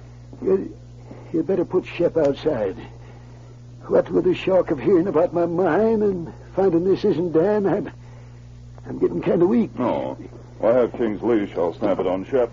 There. If only that bullet had hit him between the eyes. It would have, hadn't been for King. That dog of yours. Yes, this dog of mine saved Shep, helped capture 3 crooks, and probably saved Jim's life. That's right, King. Thanks to you, boy, this case is closed.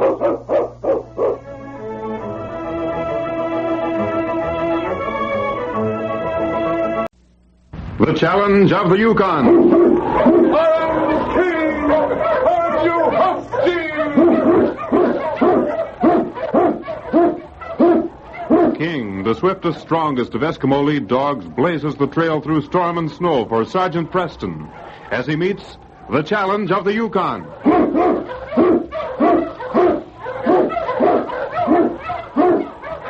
Sergeant Preston was typical of the small band of Northwest Mounted Police who preserved law and order in the Yukon during the gold rush of '98.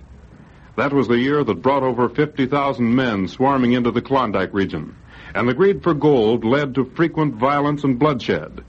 But in spite of the odds against them, the force preserved a splendid record in maintaining the right. The challenge of the North was answered, and justice ruled triumphant.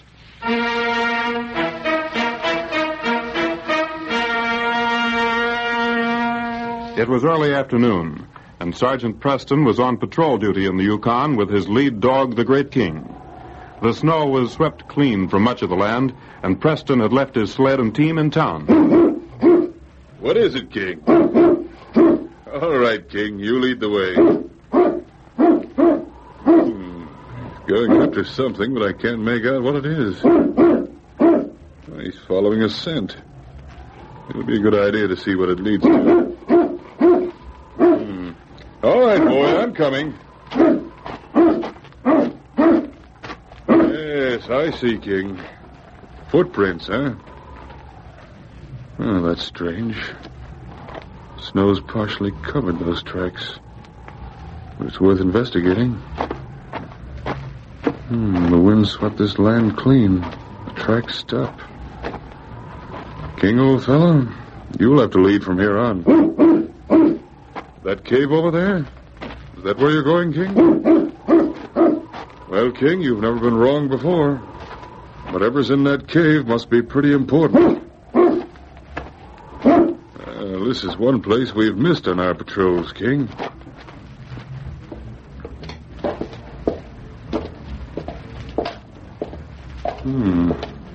Here's some wood.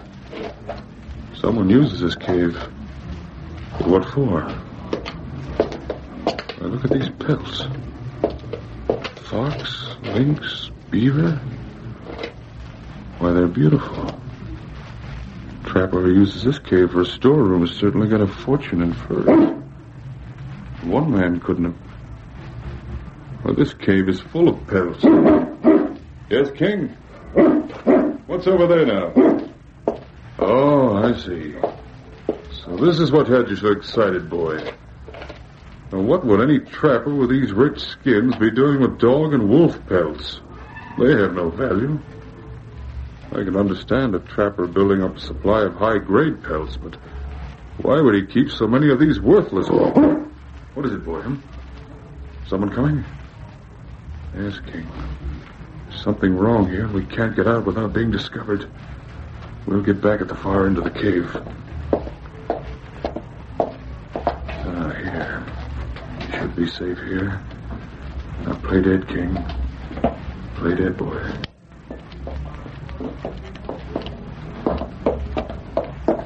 Well, this is another bunch we'll catch you now.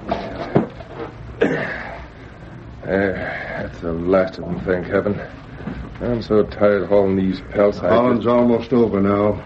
You take one more load of dog and wolf skins to the storehouse, and then the whole thing can go up in smoke. Yeah. Those trappers, they'll take it mighty hard. It's a good thing you made them sign those contracts. Our agreements will make us rich. We don't pay till the shipment is made. That contract was the smartest thing you ever put together, Vance. I'm jack of all trades, and it pays to know a little about them all. I didn't have much to do with any law, but I can draw up a watertight contract. And there's not a thing any of those trappers can do to break their agreements. Just look at that beaver skin. It's a beauty. Yeah, it's a beauty, all right. We're sitting mighty pretty. Look at those fox pelts. These skins will bring a fortune. Yeah?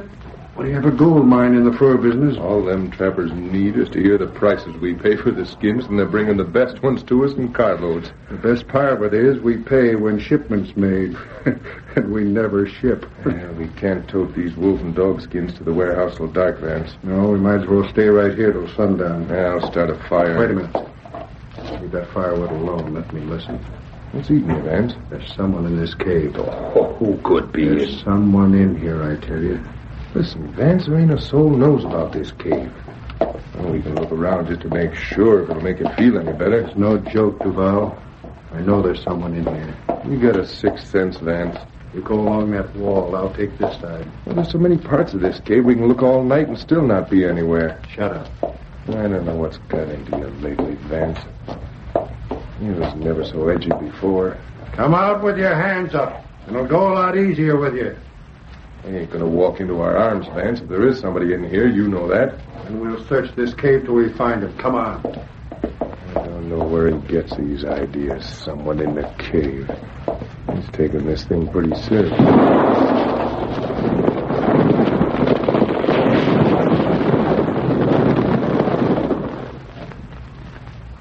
That's a warning. Come out with your hands up. You shot loose in some rocks. Oh. Hey, what the... I told you there was somebody in here. Now bring that light over.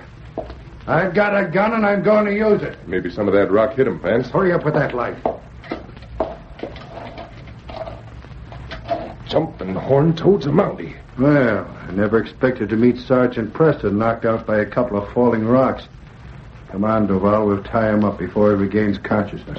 Here's some of that rope we used to tie the pelts together. That'll be all right. If that mutt moves, shoot him. There, that does it. You'd have a hard time getting free of these ropes. Oh, my head. Shut up, you mutt. King, old fella. We gotta do something about this Mountie, Vance. He heard us talking. Don't worry, we'll take care of him. Shoot that mutt, Duval. Quiet, King. Call him out here. All right, King. Come on out, boy. Shoot him, Duval. Oh, now, Vance. You heard me. Are you going to shoot him, or will I? Make a break for King. Go on, boy. Well, get him. No, you won't, Vance. You're not going to kill King. Go ahead. Shoot, Duval. No use, Vance. He's clean away. If you'd have shot him when I told you. King. Hey, King, is that the dog? Yeah, that's the smartest lead dog in the Yukon. And now he's going to bring help, thanks to you. We better get rid of this Mountie fast, then, Vance. Sure. Fine.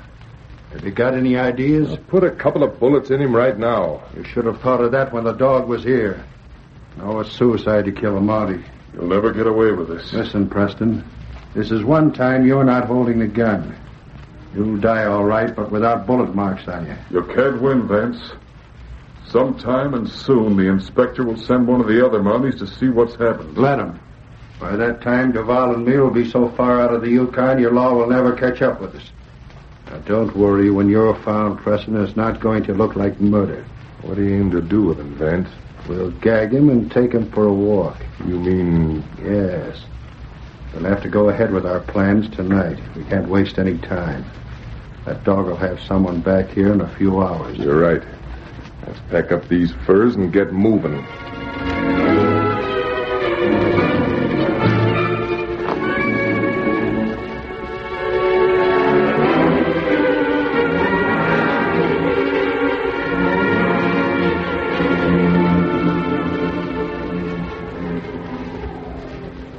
Late that night, with heavy packs on their shoulders, Vance and Duval sneaked into Machete and forced Preston at the point of a gun to go ahead of them.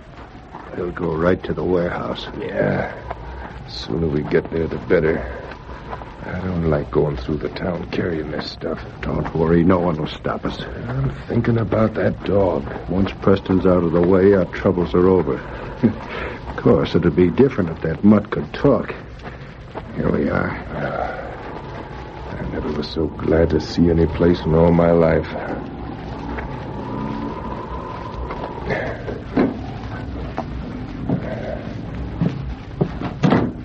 This Mountie was downright obedient. Throw him down on top of some of those worthless pelts, then tie his feet. All right, Mountie. You won't be able to move when I finish tying this. We'll put a lot of these dog skins around him. You figure we want Sergeant Preston's death in the fire to look real. We want to be sure there's not a chance for him to get out alive. I get you, Vance. That way you can say he was caught trying to save someone from the burning warehouse, huh? Good idea. Someone in this outfit has got to get ideas. Come on, Duval. We'll put some of this oil around.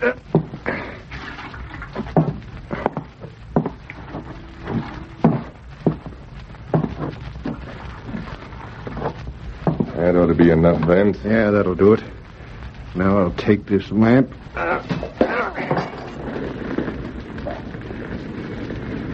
Those skins burn plenty fast. This place will be an inferno in 5 minutes. Less than that. Come on, let's get out of here. I don't want to be too close to this place when the fire is discovered.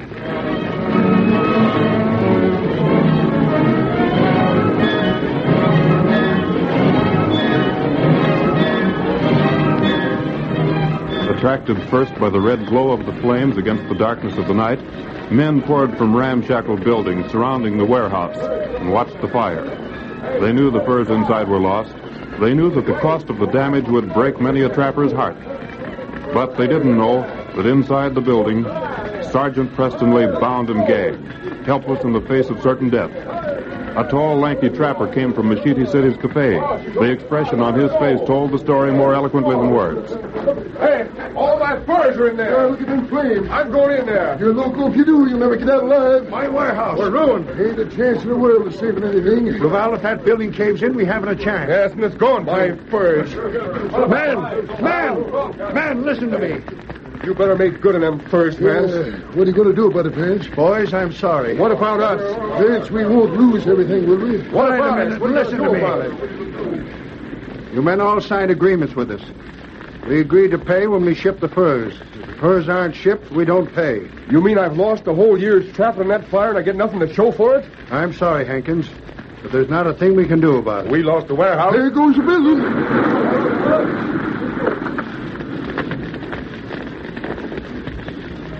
Does it, Duval? Preston's covered with red-hot embers by now. I gotta hand it to you, Vance. Well, Hankins, what was in that warehouse is just a hopeless loss now. You ought to give us at least a quarter of what our furs were worth, Vance.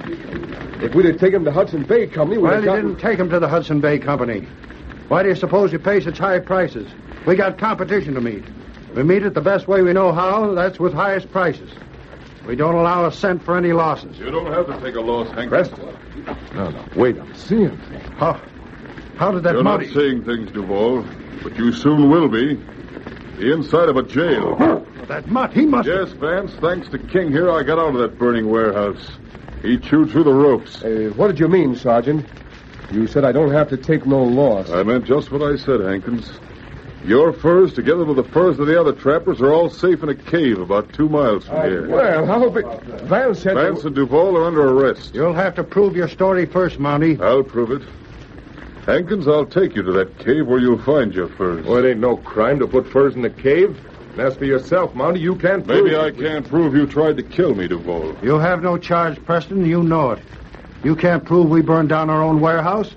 We didn't know the furs had been transferred to the cave. Someone else did it. Yeah, that's right. We didn't know nothing about it. You have agreements with these trappers to pay them high prices when you ship.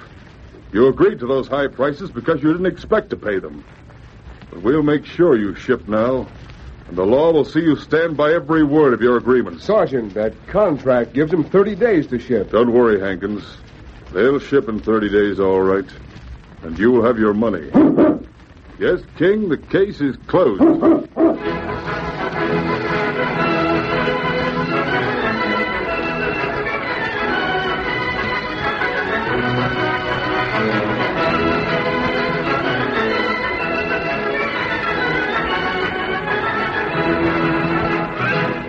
Upholding the motto of the Northwest Mounted Police, Sergeant Preston and the great dog King maintain the right and get their man.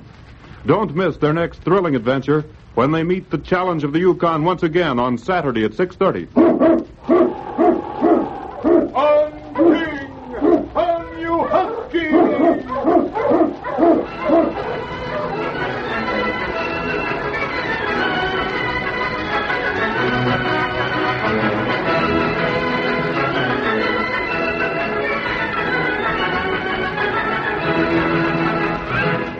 Challenge of the Yukon, a copyrighted feature of the Challenge of the Yukon Incorporated, brought to you every Saturday at this time, originated in the transcription studios of WXYZ Detroit.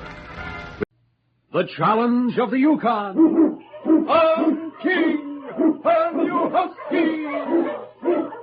King, the swiftest and strongest of Eskimo lead dogs, blazes the trail through storm and snow for Sergeant Preston as he meets the Challenge of the Yukon.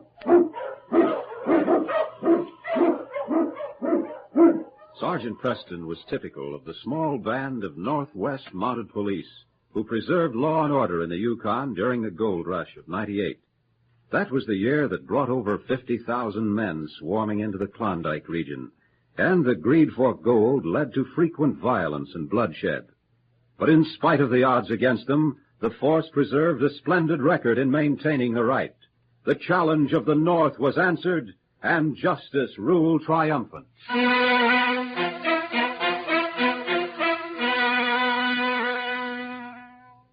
The sweating bartender at the Black Crow Cafe worked hurriedly, filling and refilling glasses for the men shouting at him from all sides. The room was warm and crowded, thick with raucous laughter and the heavy voices of miners just in from the creek beds. At the far end of the bar, Les Peterson stood talking to a tall, thin man dressed as a prospector, a man you'd notice in any crowd. The left side of his face was marked with a jagged scar that distorted his features, giving him an unpleasant, sneering expression. Hey, you had mighty unusual luck, didn't mister? Ain't many men strike it rich so soon. I've been lucky all my life. Friends used to call me Lucky Wally. Come out to the claim sometime. Yeah, I'll do that. The only time I see a white man to talk to is when I come in here. Well, so long, old man. Red, fix me up another one, will you? Well, I thought I'd find you here, Les. Hi there, Sergeant. See, you got King right with you. How are you, boy, huh? Yeah, it's a great dog. You bet he is, Les. Worth twice his weight in gold. Hey, did you see Doc? I'm supposed to meet him here for a game of poker. I was talking to him earlier this evening. He said he'd be here. Well, he's late as usual. He's a funny guy, Sergeant. Oh, Doc? Yeah, I've known him for almost 2 years now. And all I can say about him, he's a sawbones. He sure don't talk much about himself. No, he doesn't. I saw him operate once under almost impossible conditions. Pulled the patient through, too. He's a fine doctor, Les. But then every man's business is his own. As long as he keeps it on the right side of the law. Speak of it. Here he comes now. Hey, Doc, over here. I got a feeling this is my lucky night, Sergeant. Well, that means you think you have a chance of winning back some of that gold that's going into Doc's pocket, I suppose. I don't think it. I know it. Sorry if I kept you waiting, Les. Hello, Sergeant. How are you, Doc? Fine. You always keep me waiting, so don't make it sound unusual. Have a drink. That's what I'm here for. Red! Hey, Red! Well, you have to wave a flag to get his attention tonight. It's crowded, all right. Here you are, Doc. Oh, thanks, Red. What about you, Sergeant? No, nothing for me, thanks. Well, you know the Mounties, Doc. Always on duty. I'm telling you, I don't know how they stand it. Well, being a drinking man, it would be a little hard for you to understand, Les. Les thinks he's going to clean out your pockets tonight, Doc. Yes? Yes, sirree. I feel lucky tonight. Now, come on. Let's get this table over here before someone else spots it. Wait till I get the deck out. Say, you know, that's funny. Why? Me making that crack that I felt like this is my lucky night. Les, your luck never changes. You should know that by this time. No, I'm serious.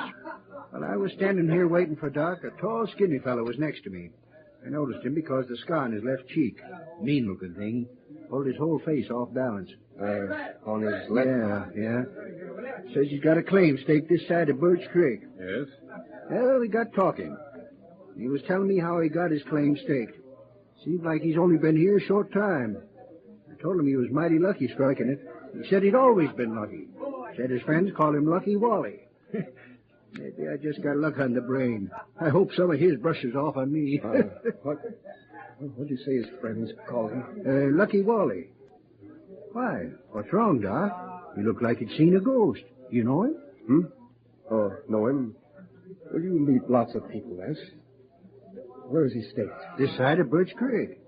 How long ago did you see him? Oh, not so long. Oh, what's wrong, Doc? You're as white as snow. Les, I wonder if you'd mind if we make this game for tomorrow night. Huh? His luck might be changed then. I'm sorry. You'll have to excuse me. Well, hold on. Wait a minute. He can't hear you, Les. How do you like that? We're just sitting here. I'm even cutting the deck, and he gets up and walks out.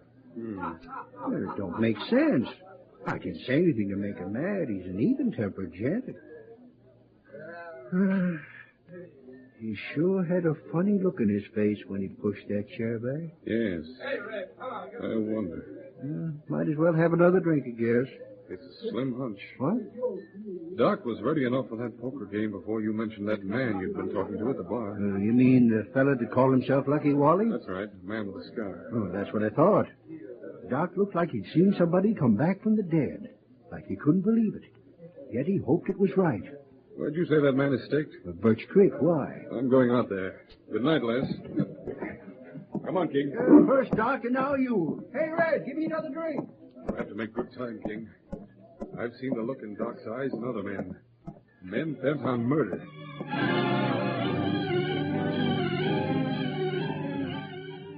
The lights from the cafe spilled on the snow as Sergeant Preston adjusted his parka against the biting cold of the penetrating wind. Get the dogs up, King. On King! On you huskies!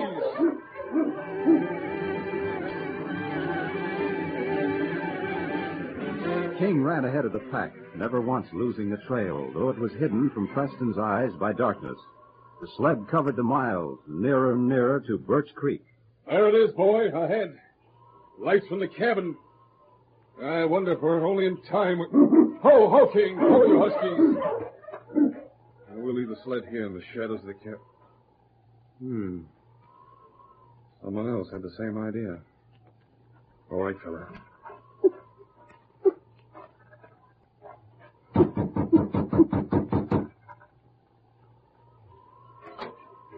So you finally came...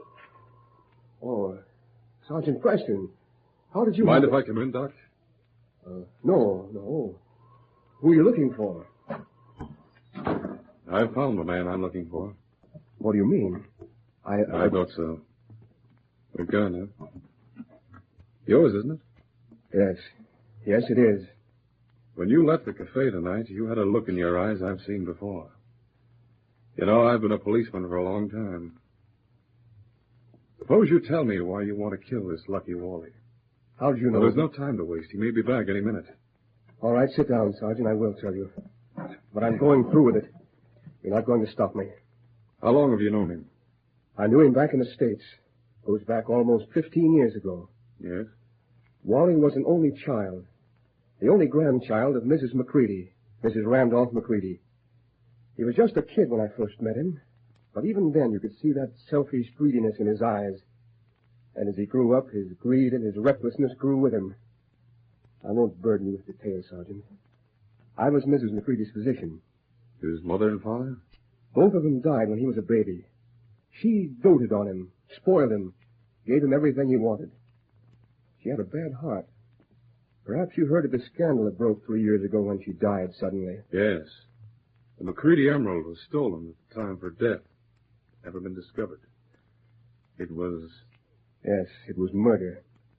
I was blamed for the murder because the sleeping tablets I gave her caused the death. Wally had done it. Mrs. McCready had been very kind to me. Put me through medical school when I was a boy, as a matter of fact. I think he was afraid she might leave some of her money to me. But that was ridiculous. I know you were completely exonerated in the trial. You knew that, but you never said anything. Why should I? Man's past is his own.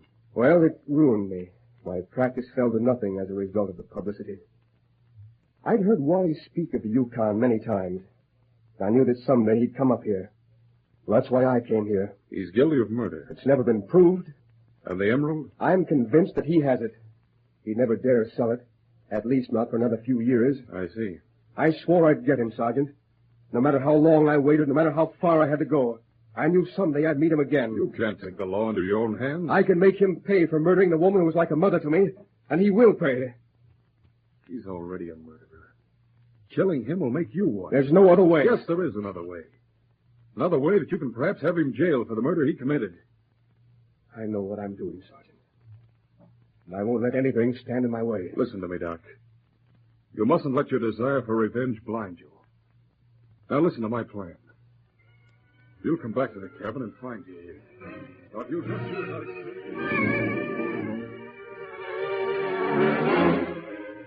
The hours dragged on while Doc sat in the lonely cabin waiting for Wally McCready to return. King waited with him, listening. Oh, he's coming. All right, King, we're ready for him. What the... Come on in, Wally, and shut the door. How'd you... You look surprised. I made myself at home. Here, sit down and have some tea. It'll warm you up. I am surprised.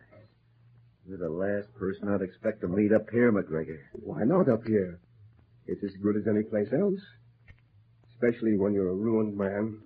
Oh, you're thinking of... Yes, the trial. Of course, you don't remember it. I read about it, all right. They freed you. Never did prove who killed the old lady, did they? They know the man who killed her made off with the emerald. Yeah. That's interesting, Doc. Oh, I'll say this much for you. You make a good cup of tea. Glad you like it. What are you up here for? Gold? No. No, I came here because I knew sooner or later you would. Me? That's right. You always wanted to come up here and try that luck of yours. And it's still holding out, too. Oh, I struck a claim that'd knock your eyes out. And it's all mine, every bit of it. Yeah, it's too bad you didn't have some of my luck, Doc. You could have used it. I'm satisfied. What are you looking at? You? I'm wondering how long it'll be before you start feeling dizzy and sleepy. Before I... That tea you drank, Wally. What's wrong with it? It was a good enough way for your grandmother to die. It ought to be good enough for you. You poisoned me. I've waited a long time for this, and you walked right into it. No, it can't be. Your feet, they'll start to get numb soon. Listen, I drank it. I drank all of it. It'll be painless, just like going to sleep. Only you'll never wake up. You don't deserve to die painlessly. You gotta save me. I tell you, I'll turn the whole claim over to you. You're beginning to feel it, huh? Beginning to get dizzy? The whole claim, every bit of gold in it. It's all yours. There's something that'll save me. I know there is. I remember. I don't want your gold. I am beginning to get dizzy. My head.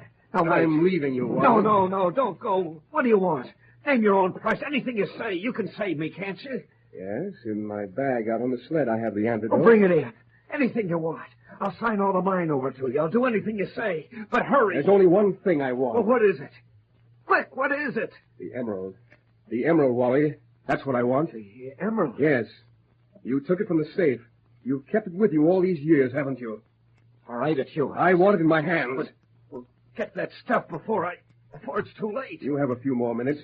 Get the emerald. Here. It's in this pouch around my neck. Take it. Oh, I was right. You did it because she suspected you'd been taking money from the safe. Yes. Now you have it. Now get that stuff. You're under arrest. What? You did a great job, Doc. Oh, there was nothing to it, sir. He's poisoned me. I tell you, I'll die if he doesn't. You'll die, all right. But it'll be with a rope around your neck and not a pouch containing the McCready emerald. Oh, no, you don't understand. There was nothing in that tea, Wally. You mean you lied to me? It was a trick. Yes, it was a trick. I had planned to kill you, but Sergeant Preston changed my mind. I knew you murdered your grandmother, but I had to have proof. Put these handcuffs on him, Doc. We'll take him back to Fort Munn tonight. All right. I know when I'm licked. Why did you insist King stay in this room with me, Sergeant? I was afraid Wally might pull a gun on you. King's used to handling a situation like that. I did it more to protect you than anything else. This arrest and your part in it, Doc, should wipe away all the unfavorable publicity you had as a result of the trial. You'll be able to go back to the States and take the place you deserve. I'll never be able to thank you. Yes, King, the case is closed.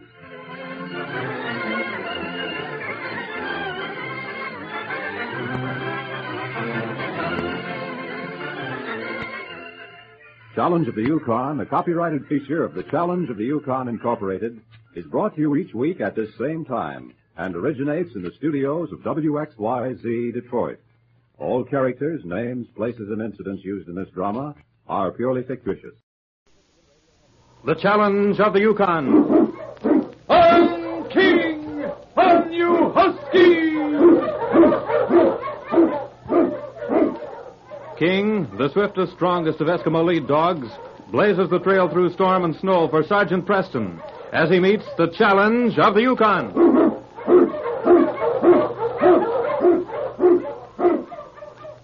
Sergeant Preston was typical of the small band of Northwest Mounted Police who preserved law and order in the Yukon during the gold rush of '98. That was the year that brought over 50,000 men swarming into the Klondike region, and the greed for gold led to frequent violence and bloodshed. But in spite of the odds against them, the force preserved a splendid record in maintaining the right. The challenge of the North was answered, and justice ruled triumphant.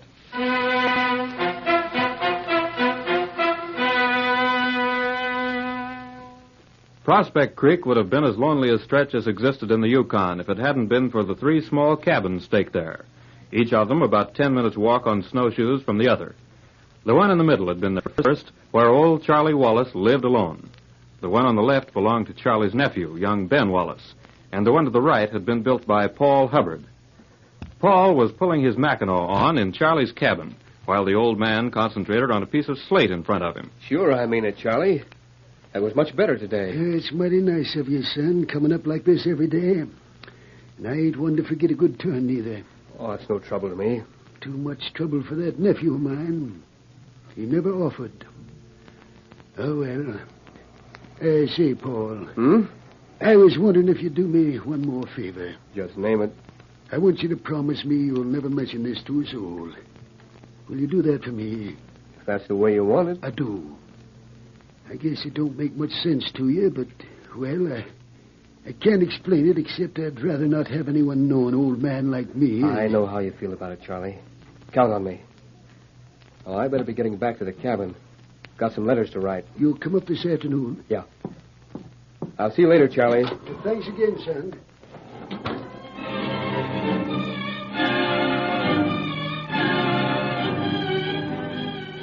A short time later, Paul Hubbard was returning to Charlie's cabin. His head bent as he walked against the wind. I hope the old man's got plenty of firewood. Guess I better ask him about it. Well, Charlie, can't say I don't keep my word, huh? Oh, it's good to get out of that wind. But Charlie, what's wrong? Charlie. Oh, he's all slumped over. Must have dozed off. Well, I'd better throw some wood on the fire. It looks pretty low. And I'll... Oh, blood. Blood.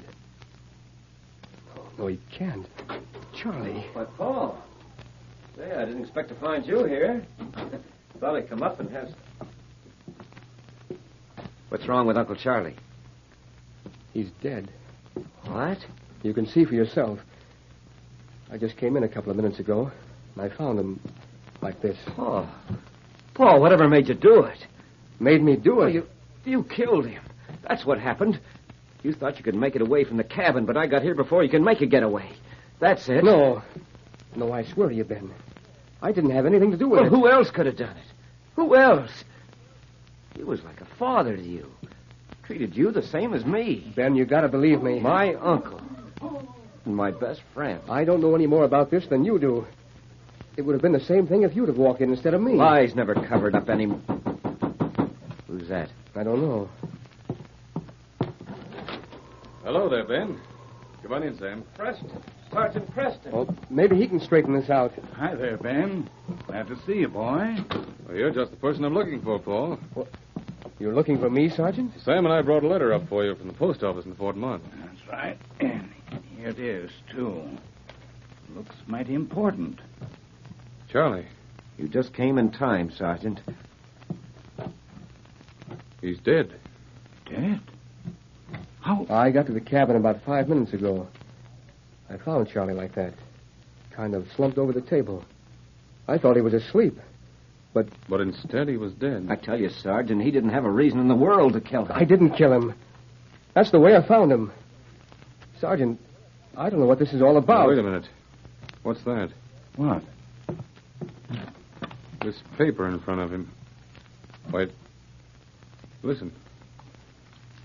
I, Charlie Wallace, not being a young man anymore, know that the time's coming when I'll cash in the chips.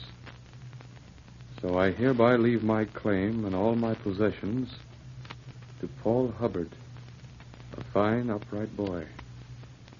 To my nephew Ben, I will gold dust worth exactly $100.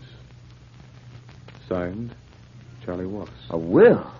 Well, I didn't know that. So this was it, Paul. Well, I didn't know the old man was thinking of doing anything like that. Boy, you thought you could cheat me out of what I had coming to me, huh? $100. That claim's mine. Mine, you hear? I see it all now. Take it easy, Ben. But I tell you, Sergeant, he killed my uncle. What makes you so sure he killed him? Well, who else could have done it? We're the only ones. Well, that's just it. You two are the only ones who could have done it. You say you came up from your cabin just a few minutes ago, Paul. That's right. I promised Charlie I'd be back this afternoon. I came in and found him like this. That's all there is, Sergeant. I swear it. Oh. And you, Ben? I told you how I found him. Have you been out of your cabin today? No. Ground's too solid for any prospecting, so I stayed inside. Well, that is till I left to come up here. Thought I'd have supper with the old man. You're sure you haven't been up here before? Well, certainly I'm sure. What do you ask? You've been in your cabin all day? That's what I said. Ben, I'm arresting you on suspicion of murder. Arresting? When Sam and I came up from Fort Munn, we passed your cabin. There are 3 distinct set of tracks from your door to this. You came up here earlier today and went back. No, you can't. Those tracks are evidence enough for me. Charlie hasn't been dead for more than an hour. If you were innocent, you'd have no reason to tell a lie. But what killed him? I can't make out. Charlie was murdered with a slate pencil. A pencil? Yes, with one hard blow, the murderer drove it right through his heart. But that will. Yes, the will. Paul, I'm also arresting you. I've known Charlie for a long time. Everybody in Fort Munn knows he couldn't read or write.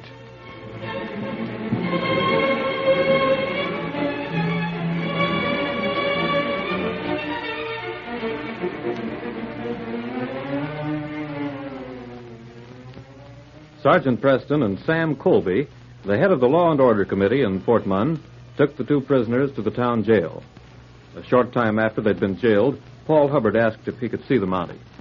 All right, Paul, what is it? Sergeant, this letter you brought me. Yes? It's from my sister back in the States. She says my mother is seriously sick and there's no hope for her to get better. Oh. I'm sorry to hear that. Don't you see? I've got to get back there. I've got to get back before... Paul, that will implicate you in Charlie's murder. If there were anything else to tell you, I'd lay it on the table. I don't know anything about this. Or the will either. Charlie couldn't have written that will himself. All right. I wasn't going to tell you because I promised Charlie I'd keep it a secret for him. But I guess it doesn't matter now. What doesn't matter? The last 6 months, I went to Charlie's cabin every day, teaching him to read and write. You know, the ABCs. I'd lend him some of my books and we'd read them together. He caught on fast, too. I didn't know anything about that will. He never mentioned it to me. I never dreamed he planned turning the mine over to me. But, Sergeant, he did write it. You've got to believe me. Go on to his cabin and see for yourself. You'll find a lot of my books there. So that's why the slate pencil was so handy. He worked at it all the time, writing things. He'd even write me letters like they were an exercise. And I'd correct them for him. I see. Now he let me go. I don't have a minute to lose. I have to get back to the States. All right, Paul. I'll tell Sam to let you out. He's got the keys. Thanks, Sergeant. You'll never know what this means to me. Well, see him? Yes, I saw him. Sam, you've got the keys. Go back and release him, will you? Yeah, sure. You going to question him out here? No, I'm letting him go. You what? I'm letting him go. Why, man, you must be out of your mind. No, I'm serious, Sam. But you can't mean it. Why, he's just as guilty I as... think he's innocent, Sam. Sergeant Preston, if you go through with this, as head of the Law and Order Commission here in Fort Munn, I'll go to Inspector Maynard and see that it costs you your commission. I've never let an innocent man hang yet. What's more, as soon as Paul's got a good start to his cabin, we're going out there and give him a chance to remove those doubts from your mind. Doubts? There's no doubt in my mind, and I think you've lost yours. All I want you to do is slip in through the back door to the cabin. Don't let him know you're there. I'm going to prove to you, Sam, that Paul did not murder Charlie Wallace.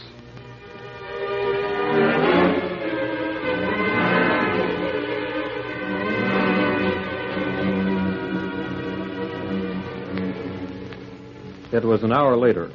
Sergeant Preston, with King at his side, knocked on the door of Paul Hubbard's cabin. Well, I see he has his sled ready. Who is? Why, it's Sergeant Preston. Mind if I come in, Paul? No. No, come ahead. Thanks. Kind of surprised to see you. I imagine you won't like what I'm going to say. What is it? What's wrong? I'm going to take you back to jail. What? That's right. But I told you. I'm almost ready to leave. You can't mean it. I'm sorry. Sorry. I don't understand this. Why did you let me go? There's no use wasting time. But don't you see, every minute may mean... No, I won't go. I won't go back with you. If I put you under arrest... But I didn't have anything to do with it. You can't stop me now. I've got to get back to the States. It's life or death. If I don't see my mother now... I don't like to hold a gun on you.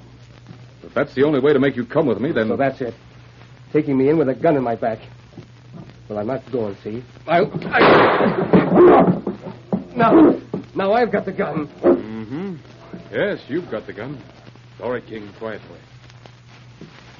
I guess you're calling the cards now, Paul. You've already killed one man. There's nothing to stop you from killing me and making your getaway. No, you still think I killed him, man? You've killed one man. You won't hesitate to kill another. You think I won't do it, don't you? You think I won't kill you? But I will. I will. It's the only way to get back to the States. There's no need to make explanations to the man you're going to kill. Get it over with. The time's getting shorter. Yeah. Yeah, it's getting shorter. Well? What are you waiting for? Don't know. There's no other way. It's no use. I couldn't kill anybody. I can't shoot you. Go ahead. Here's your gun. You might as well put your handcuffs on me. I'm not going to put handcuffs on you, Paul. Sergeant, I guess I owe you one. Sam. Paul, if you had killed Charlie, you wouldn't have hesitated to kill me. Yeah, I guess that's right. Your explanation about teaching Charlie to write satisfied me that you were innocent. But I wanted more proof. And you got it. Sergeant, believe me, that's the last time I'll ever argue with you. When you told me about him teaching Charlie the ABCs on our way up here, I still wasn't sure that he hadn't forced the old man to write that. And then killed him. You see, Ben obviously didn't know anything about the lessons. Otherwise, he never would have left that will in front of Charlie when he killed him. You remember, he was very surprised when we found it. Yes, son. You'd better head for Skagway right away. Sergeant, I don't believe you really tried to hit me when you fired that gun. Why, the bullet went clean in the wall up there. Now, everybody in the Yukon knows you never miss. Maybe I wasn't trying, Paul. You sure must have had a heap of confidence in me. Yes, I did. I had a lot of confidence in you. And only one bullet in my gun. Now, if you'll transfer your packs from your sled to mine, King and I'll see you reach Skagway in record time. Yes, King, old fella, the case is closed.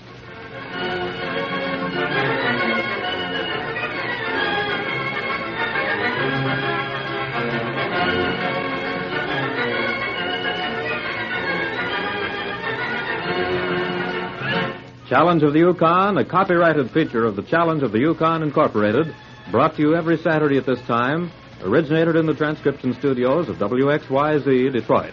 The characters and events in tonight's drama were fictitious. The Challenge of the Yukon.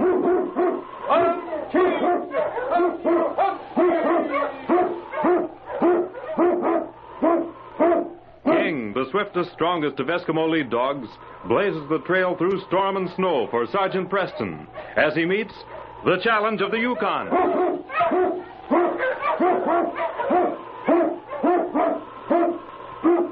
Sergeant Preston was typical of the small band of Northwest Mounted Police who preserved law and order in the Yukon during the gold rush of '98. That was the year that brought over 50,000 men swarming into the Klondike region, and the greed for gold led to frequent violence and bloodshed. But in spite of the odds against them, the force preserved a splendid record in maintaining the right. The challenge of the North was answered, and justice ruled triumphant.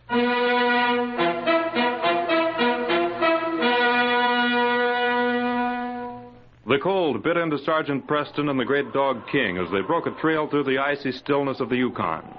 The 50 below zero temperature was bone-chilling in spite of heavy clothing. Even his parka did not protect the Mountie from the painful, jagging stabs of a merciless wind. Thank heaven we'll soon be at Duke Wells' cabin, King. Just over the ridge. On, King! On, you huskies! We'll soon be warm and... Oh, that's strange. Ho, King! Ho, you huskies! Ho! No smoke coming from that chimney. There must be someone there. Tracks are all around the cabin. Duke wouldn't be without a fire in this weather.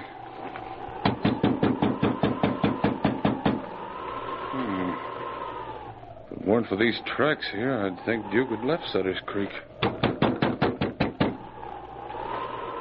Looking this way. There's something wrong in there. Come on, King.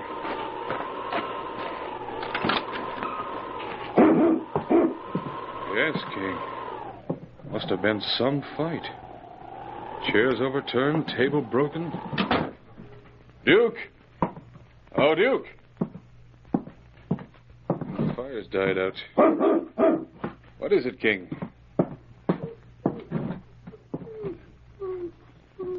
Yes, King. He's dead. And it looks like he fought hard. But who? And why?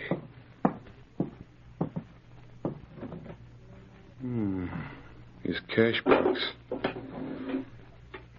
So it was robbery as well as murder. And not a thing to... Those tracks outside the cabin.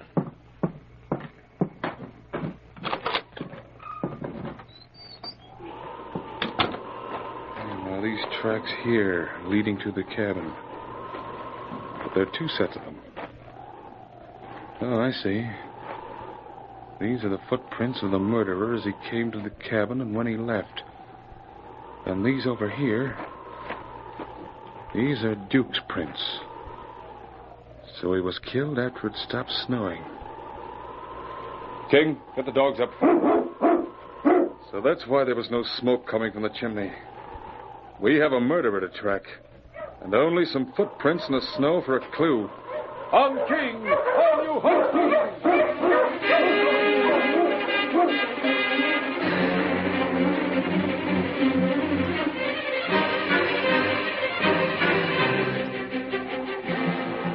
Sergeant Preston drove his team on and on as he followed the killer's tracks from Duke's cabin. Sharp and clear, they led through the snow. On King! On you huskies! Right into Deadwood City, huh? Well, we might be lucky, King. This kind of weather, there won't be too many other tracks. We'll be able to follow the... Ho, King! Ho, you huskies! Ho! Let's see. There are other tracks. Plenty of them. Well, it won't be as easy as I thought. All right, King. You lead from here on. On King! On you huskies!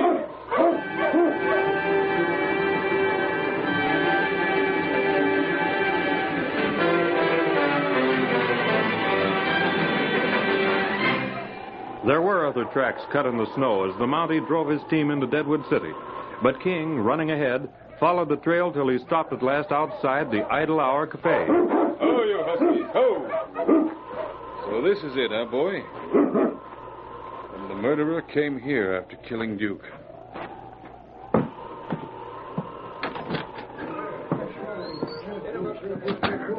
Sergeant Preston. Hello there, Will. How are you? Fine, fine. Say, you ain't been traveling far in this weather, have you? From Sutter's Creek. Seems to me you'd be better off making your living panning gold. At least you don't have to be out when the old thermometer drops down to below zero. Well, the law never rests, you know. You never rest anyways. It's a good thing, too. See that fella drinking down there at the end of the bar? Yes, Smith. Bart Smith. Yep. Recognized him as soon as he stepped in here. I got a circler in my pocket here. It's somewheres here, darn it. You see? Picture and everything. I think I begin to understand. Smith and Duke Wells used to work together back in the States. That's a fact. Of course, it ain't generally known that Duke ever crossed the law, but we get all kinds in the Yukon. Wells had been pretty straight lately. Settled down a lot. I guess he didn't want to get mixed up with Smith again. If he's smart, he'll stay away from that varmint. You can tell to look at him. He's rotten all the way through. Yes, that would be the motive then. When he saw the cash box, he couldn't pass up a chance for loot. What you talking about? Cash box loot. What are you aiming at, Sergeant? How long has he been here, Will? Blew in about an hour ago with the roughest gang I ever saw. An hour ago, huh? Yep. Say, what'll you have? It's on the house, you know. Oh, thanks. I'll have... Oh, never mind. Don't tell me. I'll get you a glass of milk. How's business? Oh, you're coming right along. This kind of weather's mighty helpful. Fellas like to come in and swap yarns over some drinks. But all they can do when the ground's froze solid. Yes. Looks as if all Deadwood City's in the idle hour. Don't hurt my feelings none, long as they pay in gold. Say, Sergeant, what's eating you? Face is a mile long. I told you I'd just come in from Sutter's Creek. Yeah? Ain't nobody much up there. I stopped at Duke Wells' cabin. He's dead, Will. Dead? Murdered. King and I trailed the killer here. Well, I'll be. You think Smith had... I don't know. Who was the last man in here before I came? That's a kind of a hard one to answer. I noticed so I could swear to anything. Seems to me old Harry Barber was the last one in. That was about 10 or 15 minutes ago. But like I say, I couldn't swear to it. Smith or one of his men Could it prove anything? No, the only thing I can do is compare his footprints with the prints I found outside Duke's cabin. You can't do that now. Why? Well, take a look outside. Must have got it mighty warmer. Snow. Yeah. Looks like a blizzard to me. Sergeant, I ain't the one to meddle with the law, But what, Will? you won't be able to pin anything on him. That gang of his that swear to an alibi, and you know it. Where are they? In the back room, playing poker. Well, maybe Bart Smith didn't do it. Any one of his men could have done it for him. Looks like you got a real problem on your hands. Oh, excuse me a minute, will you? Oh, sure, Will. Another drink here, Will. What do you have, Dan? Oh, the shame. Fill it up. Well, hi there, Sergeant Preston. Hello, Dan. Mighty cool out, ain't it? Darned if I don't wish I was down in the tropics somewhere. As long as you can find gold up here, you'll never leave it for the tropics or any other place. You know it. Yeah, I reckon you're right, Will. Gets in a man's blood. Well, better get back to the game. Winning or losing? Breaking even, worse luck. See you later, Sergeant. Yeah, nice fella, Dan. How long's he been in the cafe? Oh, now, you don't think Dan... Don't jump to conclusions. I'm only checking a few points, that's all. You'll be asking me next what time I got here. Well, but what are you going to do about this? Well... Some of the boys are leaving now that the snow started. If you're going to do anything, you better... Waiting till a few more of the boys leave. Then I have a little plan.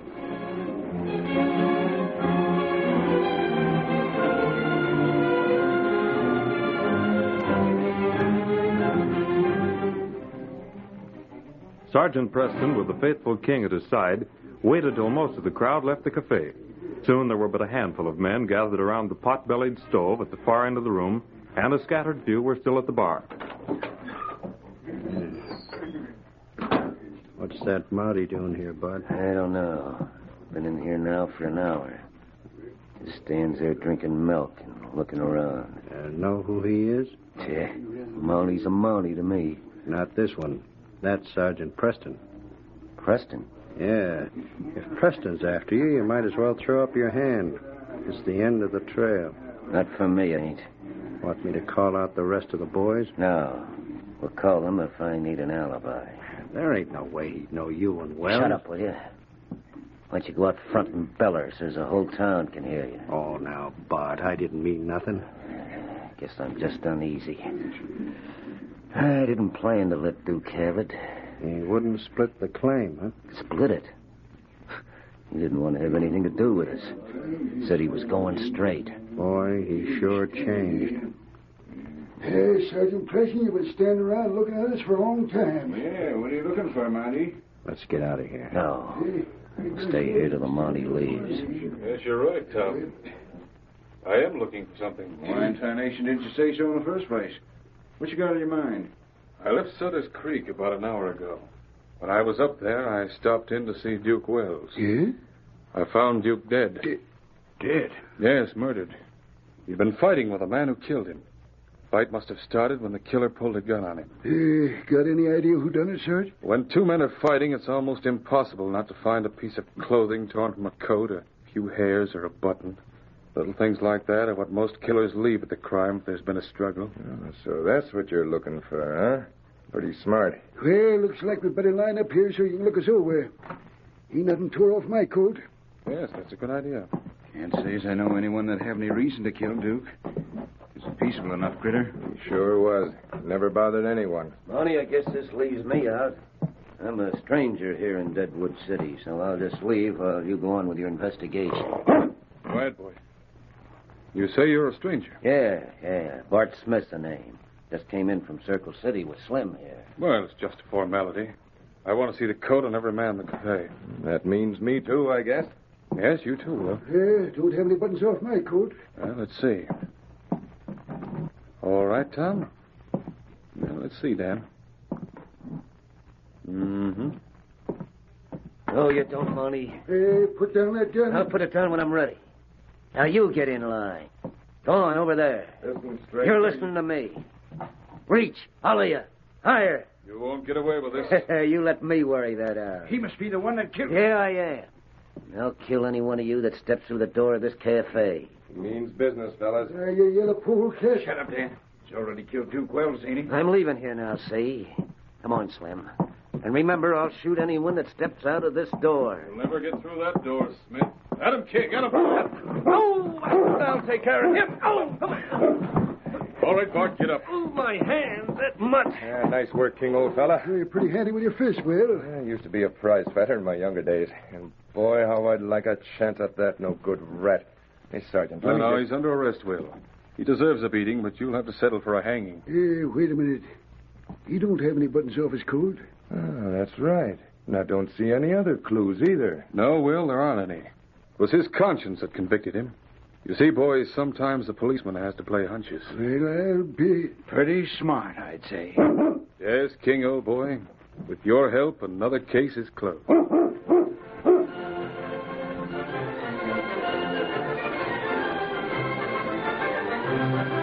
Challenge of the Yukon, a copyrighted feature of the Challenge of the Yukon Incorporated, brought to you every Saturday at this time, originated in the transcription studios of WXYZ Detroit. The characters and events in tonight's drama were fictitious. The Challenge of the Yukon.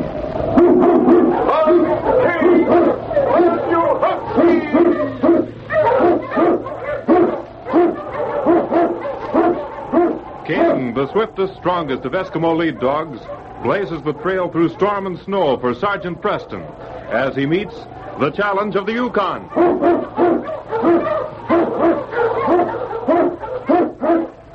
Sergeant Preston was typical of the small band of Northwest Mounted Police who preserved law and order in the Yukon during the gold rush of '98. That was the year that brought over 50,000 men swarming into the Klondike region, and the greed for gold led to frequent violence and bloodshed. But in spite of the odds against them, the force preserved a splendid record in maintaining the right. The challenge of the North was answered, and justice ruled triumphant.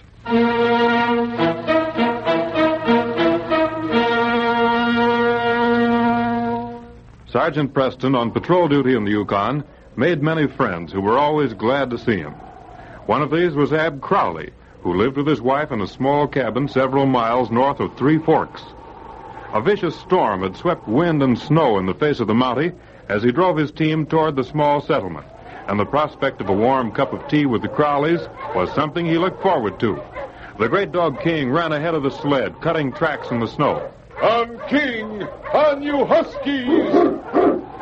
Not much further, King. Ah, there's the cabin. It's good to see that light.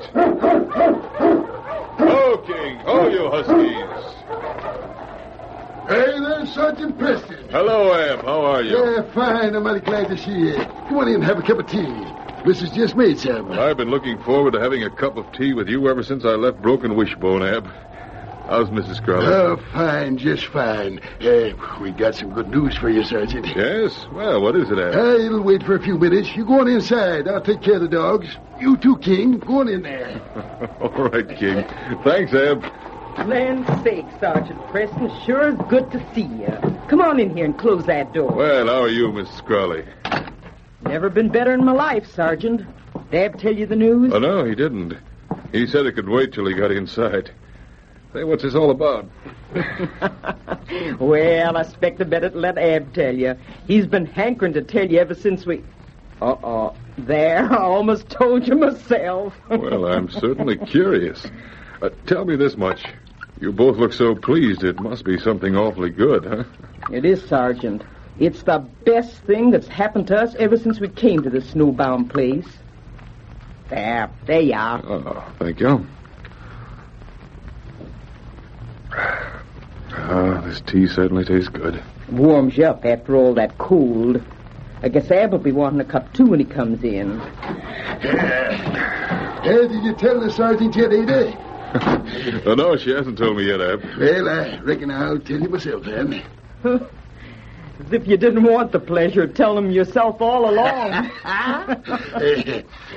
Me and Ada just bought the last chance claim. Last chance? Yep. That was Jeb Fisher's claim, wasn't it? It was. Now it's ours. Well, sakes alive, Sergeant. The cat get your tongue. Can't you say any more than that? I declare, Ab, I knew you'd be surprised, but I never thought Just how much do you know about the last chance, Ab? Well, it's a good claim. I saw Jeb turn up some of the dust myself. I think it's a good piece of luck.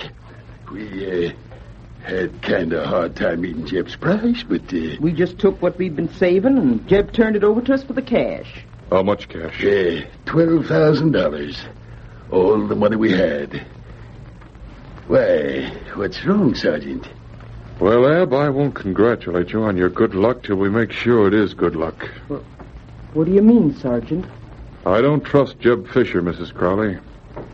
I'm afraid that claim is worthless. But we'll soon find out. Worthless? Of course, I have no proof. Sergeant, I can't say that I've ever known you to be wrong before. But this is once I think you've made a mistake. Why, I saw that dust myself. You're no Chichaco, Ab. You know as well as I do that Fisher could have sold that claim. He could have, Ab. But heaven help us if the sergeant's right. Heaven helps him that helps themselves, Ada gal. I'm going to start in tomorrow working on that ground. And we'll know how we stand. Well, that's a good idea, Ab. I'll tell you what I'll do. I have some friends at Three Forks who will be glad to lend a hand. Well, I don't like to be any trouble to you. Oh, no trouble at all, Ab. I was headed for Three Forks anyway, so I'll stop to see them. Well, we'll be looking for you, Sergeant. Goodbye, Sergeant. Goodbye.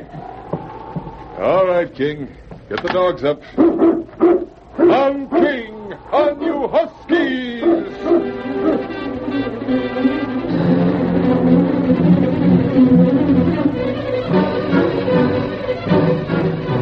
Sergeant Preston entered the Moosehead Cafe in Three Forks a short time later. As he moved through the room, he heard a boisterous laugh. So I have $12,000 in my pocket, and Crowley's got the deed to the last chance. You cleaned up on that deal. Yeah, I sure did. Poor old Crowley stuck for plenty. His own fault. I don't know, Jim. What do you mean? Seems to me it's a pretty yellow trick to pull on a couple as old as the Crowleys. Well, they wanted the last chance, didn't they? I sold it to them. $12,000 must have been all the money they got in this world. That don't mean nothing to me. Don't you feel at all sorry for folks like them? No, why should I? It was a business deal, that's all. I buy and sell property. Ain't none of my business how people get the money to pay for it, as long as it's cash on the line. You're loco, Sam. Well, I guess I just don't see things the way you do. Now listen and take it from me. You'll never get far in the Yukon if you go around feeling sorry for every guy that gets stuck. You're Jeb Fisher, aren't you? Why, yeah. What do you want with me, Monty? I understand Abner Crowley just bought your last chance claim. Yep.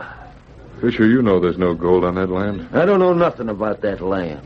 I sold him the property. We turned up gold on it. You've sold it claims before. Crowley bought that claim, and I didn't guarantee nothing in writing. Whether you guarantee it or not, Crowley believes there's gold on that property. Then let him dig for it. Who knows? Maybe he'll find it. You oughtn't to talk to him like that, Jeb. Why not? The law ain't got nothing on me.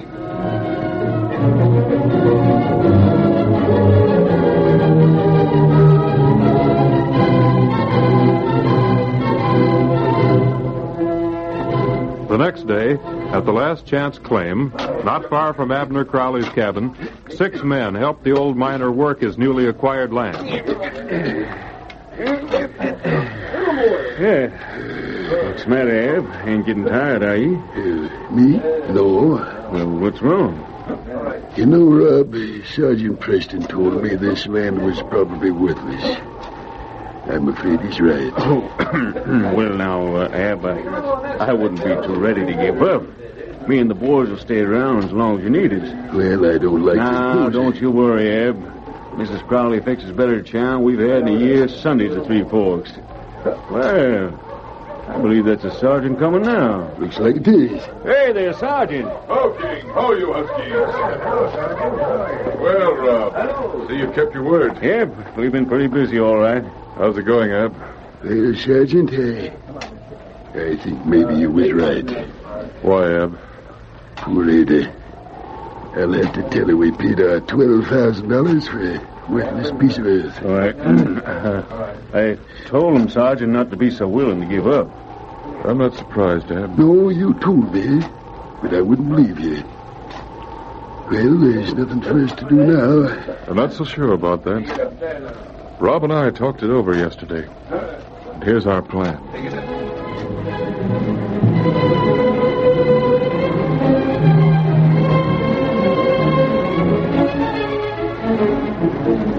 A rumor of gold in the Yukon always spread like wildfire. A word dropped in a conversation, sudden activity in a place that had formerly been deserted, and an old miner in town spending money freely. Any one of these things were enough to start men talking, telling exaggerated stories of a new gold discovery. So when old Abner Crowley, long known for the quiet and thrifty way he lived, went into Three Forks carrying a poke of gold dust, the word spread that the Last Chance claim held fabulous amounts of the precious dust. You hear the news, Jeb? What news? About the Last Chance paying out. Yeah, I heard it. But I thought you said... No matter what I said. Did you know it? Oh, shut up, Sam. Oh, I begin to see. Shut up, I tell you. And you thought you took old Abner. I didn't know the Last Chance was a strike. You're darn tootin' you didn't know it. It'd have never gotten out of your hands if you'd thought that. I'd give anything to get that claim back. What a fool I was. All right, boys. Have another drink. It's all on me. You too, Rob. Have what you want. Thanks, Ab. Don't mind if I do. Ever since you struck it at the Last Chance... That's right. The sky's the limit. Hello there, Ab. Why, Jeb Fisher. The man that sold me the Last Chance, my best friend. We always thought you was a good businessman, Jeb. What happened to you? Well, you know how it is. Ab, I'd like to talk to you. What do you want to talk about, Jeb? Ain't got much time, you know. Got to get back to the Last Chance. Me and Ada. Yeah, I know. But I'd like to talk to you. Well, all right. Come on, Rob. Yeah, sure. Where do you want to talk, Jeb? Let's go in the back room where we won't be disturbed. Suit you, Rob? Well, why not? Yeah, there now. Nobody will bother us in here. Have a chair, boy. Sure, thank you. Well, what's on your mind, Jeb? Ab, when I sold you the Last Chance, I told you I was planning to leave the Yukon. Yep, that's right, you did, Jeb. Well, a few things have happened since then, and I've changed my mind. I'm staying here, and I'd like to have the Last Chance back. You see, when I sold it to you, I thought I was leaving, and I wanted to get my affairs straightened up. Yeah, Jeb, a deal's a deal. I bought the Last Chance. I know how you feel. You paid me $12,000 for the Last Chance. Yep, cash at that. I'll pay you $15,000 to get it back. Nope, not interested. $16,000. Now listen, Jeb. If you was in my place, would you sell her? I'll make it $18,000, Ab. Nope, I don't want to. It costs plenty to work a mine, you know, Ab. I'll give you $20,000 in cash for that claim. Pretty anxious to get it back, ain't you, Jeb? Hello, Ab. Hello, Sergeant. Fisher, what are you doing here? Trying to make a deal with Ab here, Mountie. What sort of a deal, Ab? Now, you keep out of this, Mountie. Jeb wants to buy back the Last Chance claim, Sergeant. Well, I'll pay him cash for it. Jeb, I think I'll take you up on that. Ada and me are getting old. I ought to clear out of the Yukon and let the younger man work the Last Chance. I'm glad you feel that way about it, Ab. I'll be right back with the money. The Mountie here will witness the sale. What to tell you, Ab? Yep. Hope he don't take too long getting that money. Sam will have the money here in a minute, Ab. Yes, sir, I think you're being right smart about it. I hope so, Jeb. I certainly wish you the same kind of luck I had with the Last Chance. Yeah. Here, Jeb. Oh, well, here you are, Ab. It's all there. Count it if you want. You better count it, Ab. Yeah. Yep, all here. Well, Jeb, Last Chance is yours again. Here's the deed. Now, Rob, here's that $5,000 to pay back the boys for the gold they lent me and for working at the claim. The gold they lent you? Sure. I figured to look like a man that struck it rich ought to have some gold, so they got together and lent it to me. Look like a man that... Say, what is this? You mean you didn't get that gold from the last chance? We ain't found any gold in it yet, Jeb. Why, you said... I didn't say nothing, Jeb. You came to me wanting to buy back the last chance, and I sold it to you. I've been swindled. You led me to believe you found gold there. What you told me when you sold it was true. The gold's still there. I tell you, we ain't touched any of it. Why, you out? I wouldn't do that if I were you, Jeb. That was a fair sale. I saw it myself. Looks like you're stuck with your own bargain, Jeb. There's not a thing you can do about it. All right, boys, come on outside. This time I'll treat you the best in the house, and I'll pay for it with my money. Well, looks like Abner Crowley came out all right after all. Yes, King, the case is closed.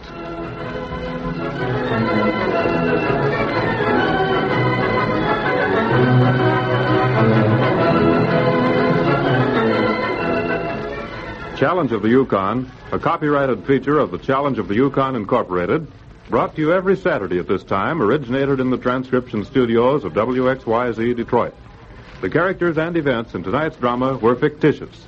Bill Morgan speaking. This is the Michigan Radio Network. The Challenge of the Yukon. On King, on you husky!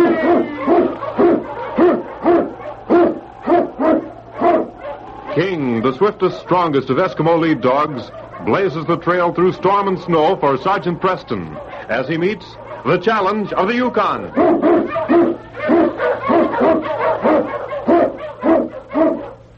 Sergeant Preston was typical of the small band of Northwest Mounted Police who preserved law and order in the Yukon during the gold rush of '98.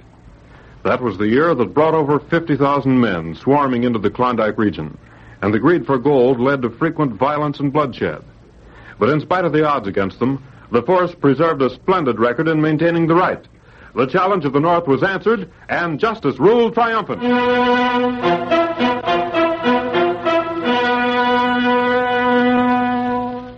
Driving, ceaseless snow made the vast Yukon a blurred mass of whiteness. But even the fury of the storm could not obscure the natural protection of a group of huge rocks that shut out the merciless winds. It was there that two men crouched, guns within easy reach, while they rubbed their hands together for warmth. You picked a fine day to do this job, Manny. I ain't seen weather like this since I come to the Yukon. Listen, Tom, you know the reason we're here. I can't help it if Jim Glynn always drives into Melville City on Wednesdays, can I? Rain, snow, or shine don't make no difference to him. It'll have to be a plenty rich haul to be worth freezing to death. Glynn's carrying the finest lot of furs this side of the Great Divide. I know that for a fact. Well, he's done his last bit of trapping.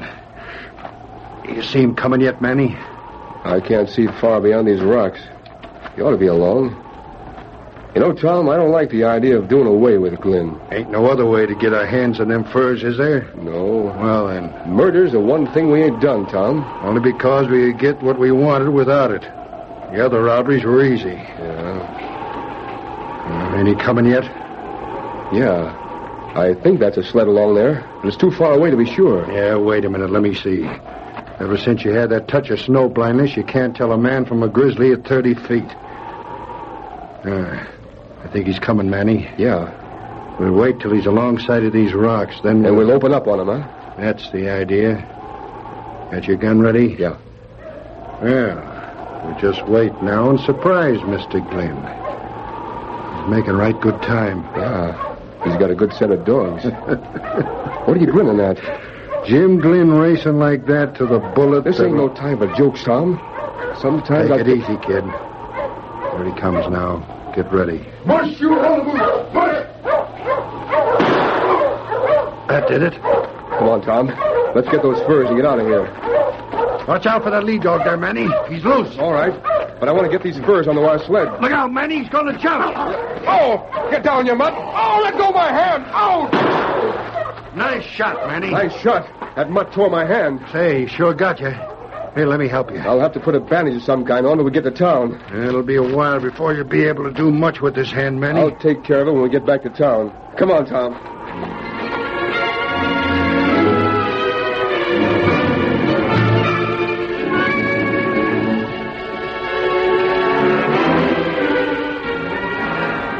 The snow covered tracks almost as soon as they were made, so Sergeant Preston, heading for Melville City, had no way of knowing that he was trailing a murdered man. But as they neared the rocks, the great dog King sensed death in the air.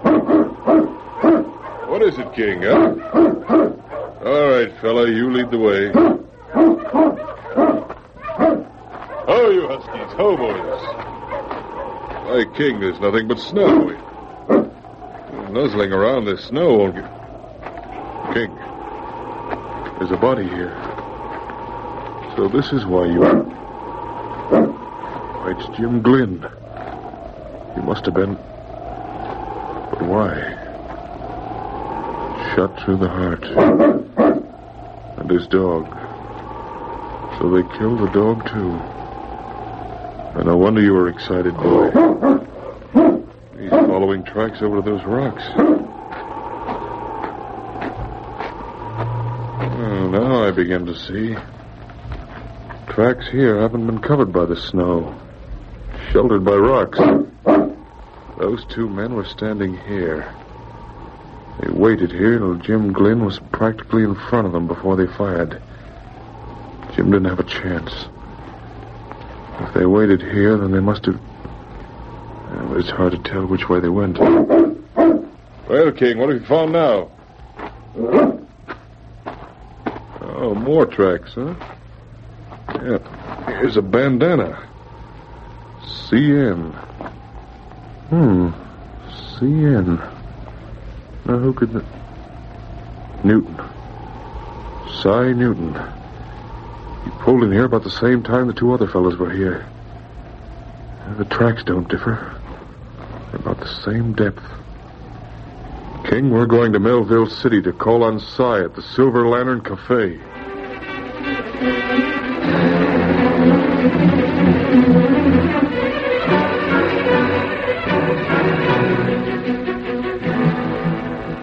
Cy Newton sat at the table in a back room of the Silver Lantern Cafe, resting his head on his hands.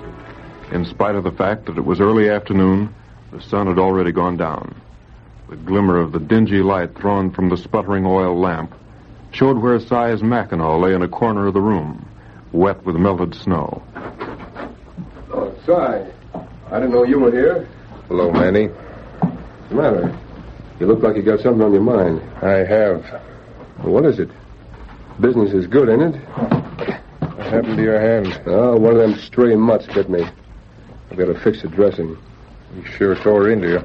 Yeah, I guess he belongs to one of the trappers out front. Ain't no use lying to me, Manny. Lying, do you? Yeah, I know how you got that dog bite. I don't savvy what you're driving at. Come on, we'll have a few drinks. You're just down in the dumps. Oh, Manny, I ain't just down in the dumps. I know how you got that dog bite, and I know where you got it. What do you mean? I mean we're through, Manny. I've been keeping quiet for a long time now, but there's a limit to everything. What I saw today was... All right, Cy, let's have it. Come on. Well, I knew when you was taking cash from the safe, Manny. But I figured if you needed it, that was your business, so I didn't say anything. Then you started bringing them low-down friends of yours in here. You better be careful what you say, Cy. I'm getting this off my chest, and then you're getting out of here. Even when them mangy-looking crooks was fleecing everyone who'd play a game of poker with them. Because they was your friends, it was all right. And as long as I got half interest in this cafe, they can still come here. If you're smart, you'll get out of the Yukon, Manny. When them fur robberies started, I didn't connect anything at first. That is, I didn't till you began flashing around so much extra money. I won that money at poker. You ain't never held a winning poker hand in your life, and you know it. But I got all I can take this morning. I was at Split Rocks, Manny, and I saw what happened to Jim Glynn. Why, you... Don't worry, I'll keep quiet. You're clearing out of this cafe. You and all your friends, Manny. You and me are through, do you hear? I don't care if I ever see you again. Not gonna be that. Manny and Cy didn't realize that as they talked, their voices took on the loud, argumentative ring that carried to the ears of Manny's friends, playing poker in the back of the cafe. Well? It's us, Manny. The door opened, and led by Tom Bryant, 6 men filed into the room, their hands resting on their guns. Cy's appraisal of their worth left no margin for improvement. The dregs of the Yukon stood in that room, And Si, as he glanced over the lot of them, shivered. Well, we thought you might... This is a private argument. You boys can clear out. They can clear right out of the cafe while they're at it. Are you going to tell them, Manny, or will I? You'll regret this, Si. I ain't regretting nothing. Only thing I'm sorry for is the day we went into business together. I think we better stick around, boys. Now get out, all of you. You can't prove a thing, Si. I can prove everything I said. That hand of yours I told you you'd better get him out of the way. If you won't drop him, I will. My arm! Let go of my arm! I'm going to finish you off right now. Drop that gun, Manny. Why, you yellow skunk. You ain't hit, Manny? Manny. Manny. No, you don't. You've done what you set out to. Here, let me see that man. You better take care of Newton, Mountie. You still got life in him. Come on, Rube. After you two help me carry him out. Just a minute. All right, boys. Come on. Yes, King, I know. We shouldn't have let them get away. There's something mighty strange here. But I think this might be the best way to get to the bottom of it. Oh, my head. It'll be all right, Si. Got a nasty bump there. You saw it all, Sergeant Preston. No, Si, I didn't see it all. I saw Manny draw his gun. Next thing I knew, you'd fired, and Bryant rushed up to Manny before he fell. Oh, I did it all right. I killed him, Sergeant. Now, listen, Si. I want you to tell me exactly what happened. From the beginning.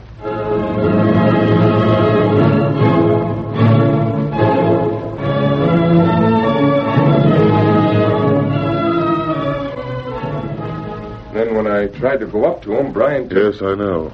Bryant's pretty free with his fists. I didn't aim to do no shooting. I didn't even think I hit him when he dropped. You couldn't hit the front of a house at 10 feet, Si. What are you looking for, Sergeant? Manny drew first. I saw him. Yeah, but what's that got to do with it? He could have easy killed me and... Oh, well. I guess it's up to you now, Sergeant. I'll just come along with you. Wait a minute. Well, I'm under arrest, ain't I? Well, I can't arrest you till Manny's proven dead.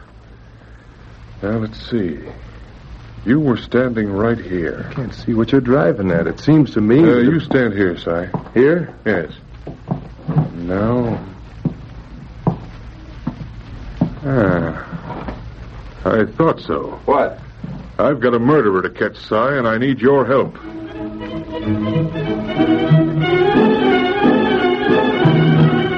A rumor spread through Melville City like wildfire. As one man told another, the story gained importance. Soon even the most incredulous of the miners were repeating the news. Sergeant Preston brought Jim Glynn into Melville City on his sled. Jim, badly wounded, was being cared for in a room at the Silver Lantern, and Si was held in jail. Will he be able to name the men who robbed him, Sergeant? If Jim Glynn is able to speak, he'll undoubtedly name the man who tried to murder him.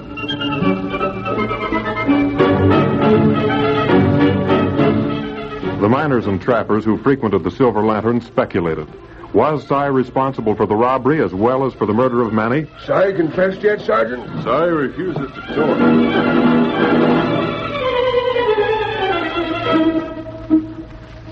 Did you hear the news, Manny? Yeah. Preston's waiting for Jim Glynn to talk. I wonder if Glynn saw us. We can't take no chances. He might have had a good long look at us while we was loading our sled. What do you aim to do? We'll make sure he don't talk.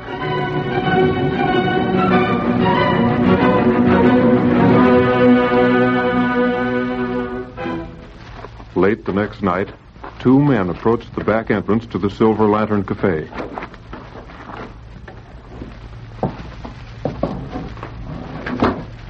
Lucky you had that key, Manny. Yeah. Si ain't been around to change a lock. You can't change much when you're in jail. Come on, let's get this over with. I don't know why you're so dead set in making sure you get him this time. You ain't got a thing to worry about. As far as everybody knows, you're dead. But if Glynn talks, I'll be the one to be jailed for that shooting. That Mountie hadn't picked him up. Come on. He ought to be in this room. He's sleeping. You'll never know what hit him. Go on. Let him have it before he wakes up. You're covered. Drop that gun, Bryant. Preston. Reckon I can get up now, eh, Sergeant? Yes, Si. You can help tie your ghost friend here. So you're very much alive, Manny. I thought... You believe that story about Jim Glynn being still alive, didn't you? You brought him in on your sweat. We brought Jim's body to Melville City. Then Cy told the barkeep we'd use the back room here for Jim till he recovered. We've been tricked. You ain't been tricked any worse than you tried to trick me, you low-down skunks. I'd have hung for killing you, Manny. You're under arrest, both of you. You'll have to get me first, Mountie. I'll shoot, Manny. Let go! All right, now shoot, Mountie. If you do, you'll hit Cy. Go on, Sergeant, shoot! Yeah, shoot. I'm getting out of here, see? I'm using Cy for a shield. Had him, King. Get him, boy. Oh, my hand! Let go of my hand! Here, Cy, you keep this gun on Bryant. All right, King. Oh. That's the second dog to catch your left hand, isn't it, Manny? You're under arrest. Yes, King, the case is closed.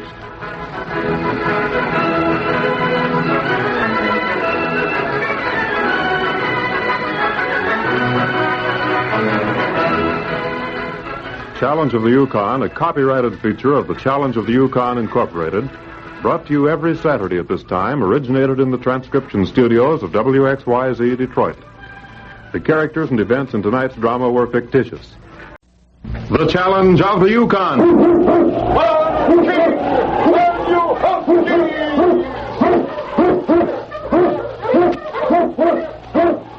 King, the swiftest, strongest of Eskimo lead dogs, blazes the trail through storm and snow for Sergeant Preston as he meets the Challenge of the Yukon.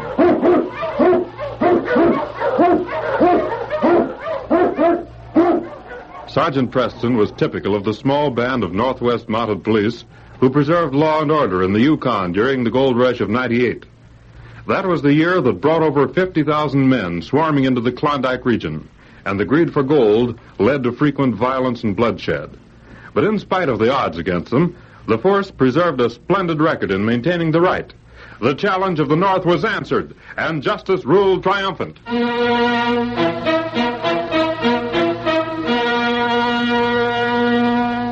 As Sergeant Preston pulled into Cass City, a sharp wind cut alongside the frame building that sheltered the group of men standing in its protection.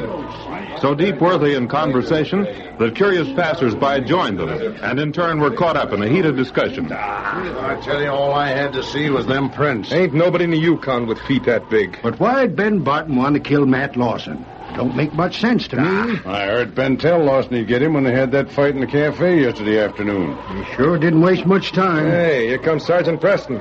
Sergeant Preston! Hey, Sergeant Preston! Oh, King. Oh, you husky. Good thing he's here. Hello, boys. What's the meeting about? Oh, ain't you heard? Matt Lawson was murdered. Murdered? Yep, out on Wishbone Creek. You might just as well get ready for another shock, Sergeant. I can't believe it. Who'd murder Matt Lawson? Matt had his enemies, all right. But your friend Big Ben Barton is the man that done it. Why, Will, Ben wouldn't. Sergeant, we know Ben's your friend. But that ain't going to save him now. Now, wait a minute, Will. If Ben's guilty, he'll be punished. The law doesn't recognize friendship when a crime's been committed. But what evidence have you? You can't make a statement like that, you know, without proof. We got proof, all right. You're darn tootin'. No one else in the Yukon wears shoes the size of Ben's. Now, do they, Sergeant? Well, no, I guess they don't. Ben's about the biggest man in the Yukon. Well, the prints that was found in the snow are Ben's. No. Yep. He might have saved your life, but he took Matt Lawson's sure as there's a sun in the sky. And prints are as plain as day. No, sir. That noose is as good as around his neck right now. Not so fast. Noose isn't around anyone's neck. Yet. What time was Matt killed? Any of you know that? Well, we know this much. He was killed after 10 o'clock last night. After 10, huh? Yep. The snow stopped falling about 10, you see. So it'd have to be after that, else the prints wouldn't be there so plain. Mm-hmm. Well, men, that should take the finger of suspicion from Ben. Well, how do you figure, Sergeant? Because Ben was with me last night from 9:30 till about 8 this morning. Well, what's wrong with you men? Well, I hate to say it. I never thought... Neither did I, Will. Will? Sam? You might be the law up here, but by golly, Sergeant, if you aim to let Barton off... We'll take the law in our own hands. That's what we'll do. You can see how we feel about it. If you men do that, you'll be guilty of murder yourselves. I promise you this. If you're right, there won't be any need to take the law in your hands. But first, we've got to make sure an innocent man isn't punished for a crime he didn't commit. Well... You've got to give Ben a chance. I'll stay in Cass City till we find who murdered Matt Lawson. You'll have to find some way to explain them prints. We'll have to find an explanation for a lot of things. Come on, King. We've got work to do. Get the dogs up. I'll see you men later. All right. Goodbye. Bye. On King! On you Huskies!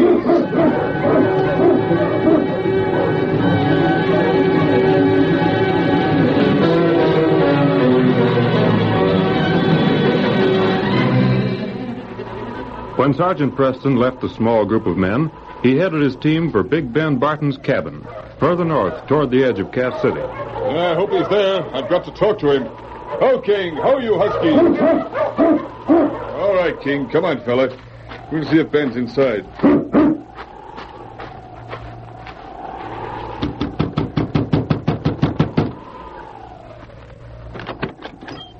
Sergeant Preston, am I glad to see you? Hello, Ben. I'm anxious to see you, too. Well, come on inside. Hi there, King. Well, I guess you heard. Yes, that's why I hurried to see you. I don't know what to do. Now, Ben, listen. I know you didn't kill Matt Lawson. Ain't a soul in Cass City who believe me. I just saw Will Stringer and some of the men. I can guess pretty much what they told you. Yes. Well, I'm your prisoner. But I tell you, I didn't do it. Ben, it's a frame-up. If only I hadn't had that fight with Matt. What fight? Well, yesterday afternoon in the cafe. You know how them things start. I made a bet with Matt about 2 weeks ago. Well, Matt never was one to pay off his bets. That was why I jumped him. But he was in a mean humor. Seems he was having some trouble with a boundary on his claim or something. He cussed me out right proper. I didn't want to get in any gunplay with him, so I left the cafe. Only when I was leaving, I told him he'd pay me or else. Well, that was bad. Under ordinary circumstances, it wouldn't be, but... With the way things are now, I meant I'd collect that money. Shucks, you can't collect any money from a dead man. Well, money ain't much good to me now. Who heard that fight? Well, let's see. Will Stringer was in the cafe, and Snyder, Harkins was there. You know, the same bunch. Yep, with my luck, they was all there, and every one of them heard us arguing. So they're basing their opinion on that argument as much as the footprints, eh? Yep. The footprints is the thing. But how could I be at Wishbone Creek and with you at the same time? Well, they won't believe me, Ben. Because we're friends, I think... Why, the dirty, low-down bunch of varmints, they ought to know you're straight as they come out. Still the same old Ben, aren't you? With more trouble of your own to think of than ever, and you'll still fight for a friend. Well, Sergeant, you know how it is. Why, we've been friends for a long time. I'd rather admit I'd done this thing than have anyone think he was trying to protect me. But gosh darn it, you ain't trying to protect me. It's the truth. Who could have been wearing your shoes? Huh? Who could have been wearing your shoes? They were your footprints, were they? Well, they were the prints of my shoes, if that's what you mean, Sergeant. I wasn't in them. Most men in the Yukon have only one pair of boots, but you... With me, it's so hard for me to get shoes to fit that when I sees an extra pair, I buy them up quick. Well, let me see your shoes. I want to see every pair you have. My shoes? Sure. Mind if I ask what you want them for? Well, I don't know exactly. Except that I want to see if they've been worn lately. Here they are. Drop one. That's a lot of them. Don't own another pair except what I got on. Which shoes were you wearing last night? Why, the ones I got on. You're sure? Sure, I'm sure. Took them off last night beside my bed and put them on there this morning. It wouldn't be hard for someone to sneak up here and borrow a pair and then put them back, would it? I reckon not. I'm in and out of my cabin a lot, and the mud around here's been walked on too much to show any new footprints. Let's see now. No, not these. What do you see there? Yeah, these shoes are wet. These are the shoes the murderer wore last night. And he stepped in one of the mud holes. They're wet inside as well as out. Well, I'll be... Wet and muddy. Ben, these shoes may prove your innocence. How can they do that? I'll get my knife out. Do you mind losing a pair of shoes? Not if they'll save my neck, I don't. We'll soon know whether they will or not. Yeah, these shoes are well put together. Almost ashamed to cut them apart. Yeah, now we'll soon know it. Mm-hmm. Just as I thought. Hey, look here. What? Here. Here's the footprint of the man who wore these shoes when he killed Matt Lawson. Say, then that proves... This proves that we're looking for a man much smaller than you are. Well, that foot's sure a lot shorter than mine. Oh, he'd be, let's see, about 6 feet tall. I'd say about 180 pounds. Well, might be almost any one of a dozen. Yes, that's true. Now, what we want to do is line up the men who might have wanted to kill Matt. Then fit the print of their foot to the print in this shoe. Yeah, but... But who'd be likely to kill him? Well... Who'd have the chance to pin the crime on you?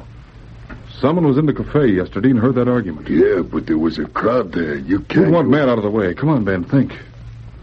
Well, there's Sam Snyder. Owed Matt a heap of money. He was in the cafe? Yep. And Harry Knight. But him and Matt ain't been friendly for years. He wouldn't all of a sudden just... Who else? Well, Will Stringer. Will's claims on the same hill match was, but then they was always friendly. Any more? No. Listen, it'd be the barkeep, and you know Johnny didn't have nothing against Matt. One thing Matt always paid for was his drinks. So that's 3 men. And I have a hunch that in that 3 we'll find the man who's trying to frame you, Ben.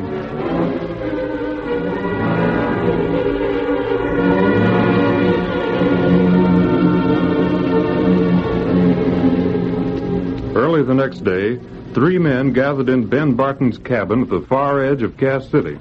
Will Stringer, Harry Knight, and Sam Snyder. Any one of whom might have murdered Matt Lawson. As soon as I got the message, I came. Yeah, me too. Wonder what that Mounties got up his sleeve. Oh, hard to say. Well, I'll say this much. Barton still ain't under arrest, is he? Wait a minute, Will. Here comes the Mountie now. Sorry to keep you men waiting here. It ain't no waiting we mind, Sergeant, but what's this all about? Why'd you send for us? Yeah. Something happened? I want all you men to step into this mud and walk across the floor on your bare feet. What? That's why I sent for you, Will. It's all right with me. I'll try anything. Mind if I go first? I'd like to get this over with. Fine. You fellas take your shoes off, too. Over here, Harry. Right in this mud here. Like this? Yes. Now walk across the bare floor. You ready, Sam? I guess so. First time I ever did this. Can't say I'm mine as long as you got a reason for it. Will? Oh, I'd like to know what it's all about. Oh? We'll go into that in a few minutes. Over here first, Will. Oh, yeah. All right. Well, that's the lot of you. Now we'll soon know what we want. What do you want to know? I'll just compare these now. Nope. Well, what's that? Looks like part of the shoe. Yes, it is part of a shoe. Part of the shoe the murderer wore when he killed Matt Lawson Tuesday night. You mean Ben didn't wear them shoes? Can't expect us to believe that.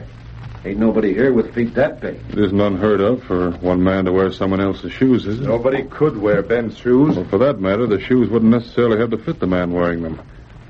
The man who killed Matt wore these shoes. When he wore them, he forgot one thing. You see, he stepped into several of the deep mud holes around here. The water and mud went down into the shoes. So that when he stepped out of them, the print of his foot was left in them. Say now. One of the footprints on the floor matches the print in the shoe. Comparing them will tell who murdered Matt and who tried to frame Ben. Well, what are you waiting for? By golly, let's get this thing cleared up. Not so fast. You ain't comparing anything, Preston. Will. Put that gun down, Will. I'm giving the orders around here now. Will, I never... Shut up. So that's it, Will. I should have known when Ben told me your claim's in the same hill as Matt's that you'd have a reason for wanting him out of the way. Now that you know, it ain't going to do you any good. You're under arrest. Oh, you can't talk to a man holding a gun like that, Sergeant. If I have to kill all of you, I'm going to make... Well, glad you got here, Ben. You're just in time. Shut that door. Now go on. Line up over there with the rest of them. All right, King, attaboy. Get the gun. I've got Will. You get the gun. Good work, Harry. Good work. Well, nothing after that dog of yours knocked him over. Will, this is the end for you. Oh, that was pretty smart, Sergeant. No, don't mind telling you. I'm already sorry about the That's way... all right, Sam. Will's conscience gave him away. What do you mean, his conscience? Was them footprints that done it? No, not entirely. You see, the prints on the shoe weren't plain enough to tell which of you three men wore them. Well, now, Bill. Yes, King, you deserve some credit, too. The case is closed.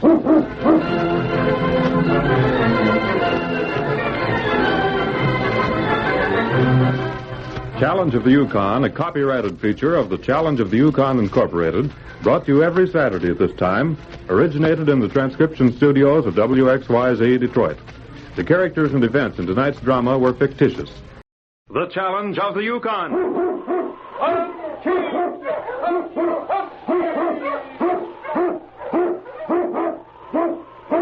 King, the swiftest, strongest of Eskimo lead dogs, blazes the trail through storm and snow for Sergeant Preston as he meets the Challenge of the Yukon.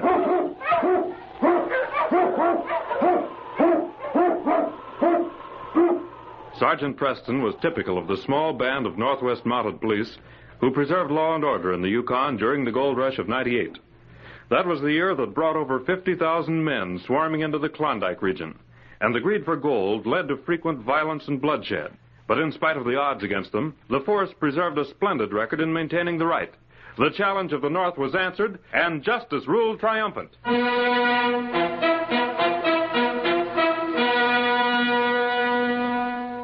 The cold bit into Sergeant Preston and the great dog King as they broke a trail through the icy stillness of the Yukon. The 50 below zero temperature was bone-chilling in spite of heavy clothing. Even his parka did not protect the Mountie from the painful, jagging stabs of a merciless wind. Thank heaven we'll soon be at Duke Wells' cabin, King. Just over the ridge. On King! On you huskies! We'll soon be warm and... That's strange. Ho, King! Ho, you huskies! Ho! No smoke coming from that chimney. There must be someone there. Tracks are all around the cabin. Duke wouldn't be without a fire in this weather.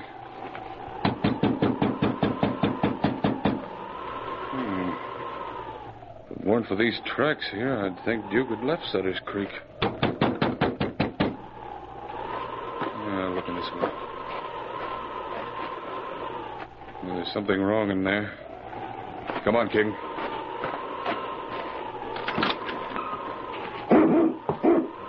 Yes, King. Must have been some fight. Chairs overturned, table broken. Duke! Oh, Duke! The fire's died out. What is it, King?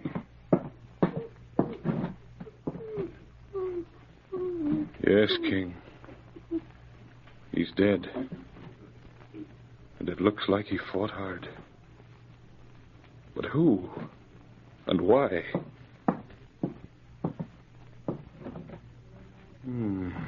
His cash box. So it was robbery as well as murder. And not a thing to... Those tracks outside the cabin.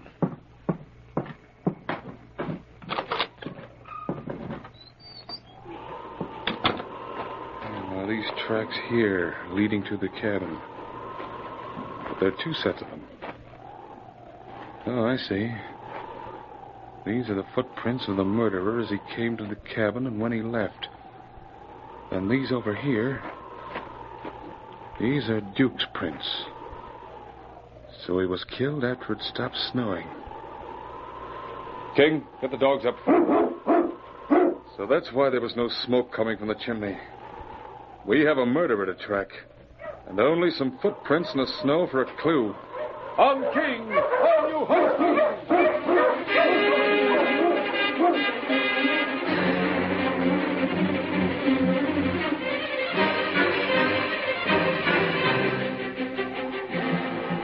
Sergeant Preston drove his team on and on as he followed the killer's tracks from Duke's cabin.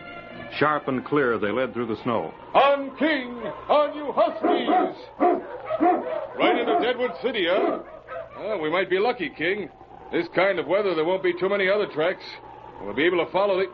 Ho, King! Ho, you huskies! Ho! Let's see. There are other tracks. Plenty of them. Well, it won't be as easy as I thought. All right, King. You lead from here on. On, King! On, you huskies!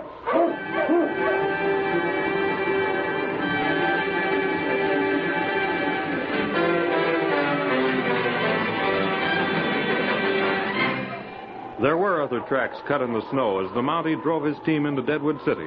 But King, running ahead, followed the trail till he stopped at last outside the Idle Hour Cafe. Ho, you huskies! Ho! So this is it, huh, boy? And the murderer came here after killing Duke.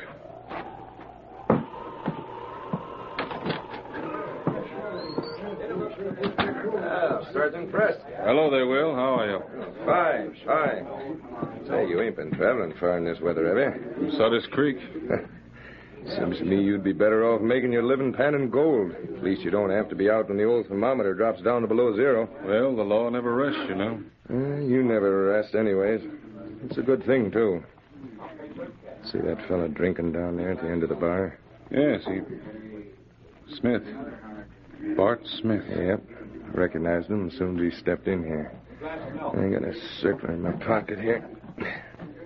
It's somewheres here, darn it.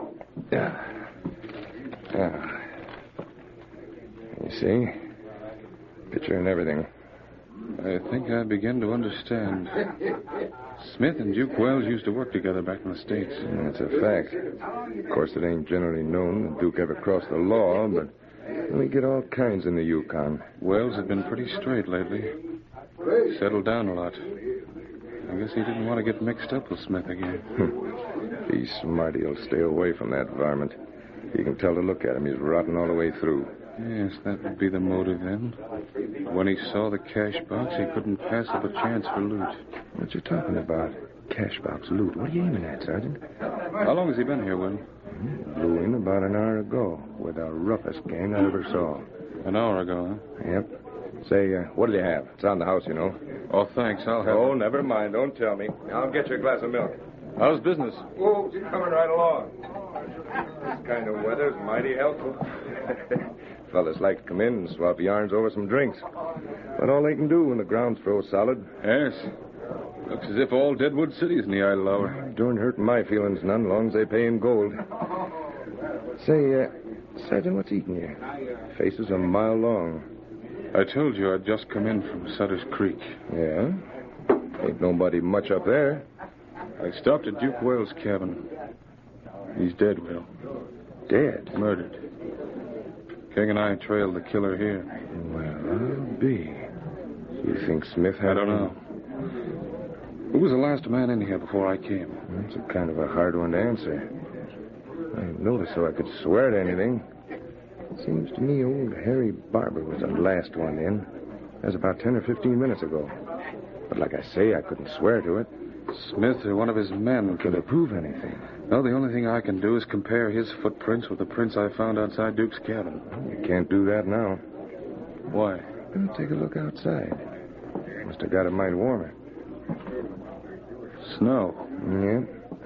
Looks like a blizzard to me. Sergeant, I ain't the one to meddle with the law, but... But what, Will? You won't be able to pin anything on him. That gang of his that swear to an alibi, and you know it. Where are they? In the back room, playing poker. Well, maybe Bart Smith didn't do it. Any one of his men could have done it for him. Looks like you got a real problem on your hands. Oh, excuse me a minute, will you? Oh, sure, Will. Another drink here, Will. What do you have, Dan? Oh, the shame. Fill it up. Well, hi there, Sergeant Preston. Hello, Dan. Mighty cool out, ain't it? Darned if I don't wish I was down in the tropics somewhere. As long as you can find gold up here, you'll never leave it for the tropics or any other place. You know it. Yeah, I reckon you're right, Will. Gets in a man's blood. Well, better get back to the game. Winning or losing? Breaking even, worse luck. See you later, Sergeant. Yeah, nice fella, Dan. How long's he been in the cafe? Oh, now, you don't think Dan... Don't jump to conclusions. I'm only checking a few points, that's all. You'll be asking me next what time I got here. Well, but what are you going to do about this? Well, some of the boys are leaving now that the snow started. If you're going to do anything, you better... Waiting till a few more of the boys leave. Then I have a little plan.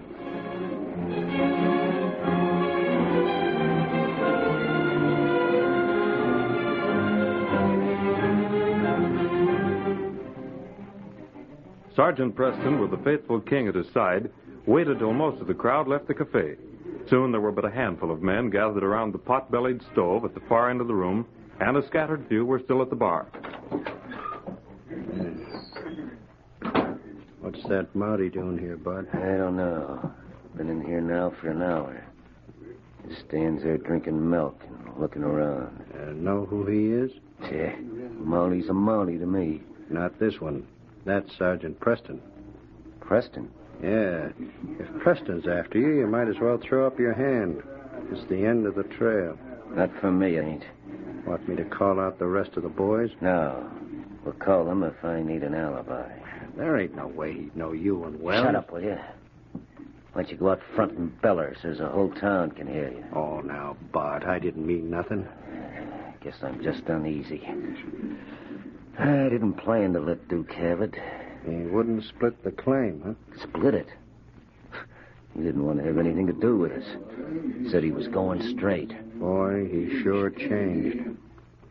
Hey, Sergeant Preston, you've been standing around looking at us for a long time. Yeah, what are you looking for, Mountie? Let's get out of here. No. Stay here till the Mountie leaves. Yes, you're right, Tom. I am looking for something. Why in tarnation didn't you say so in the first place? What you got on your mind? I left Sutter's Creek about an hour ago. When I was up there, I stopped in to see Duke Wells. Yeah? I found Duke dead. Dead? Yes, murdered. He'd been fighting with a man who killed him. Fight must have started when the killer pulled a gun on him.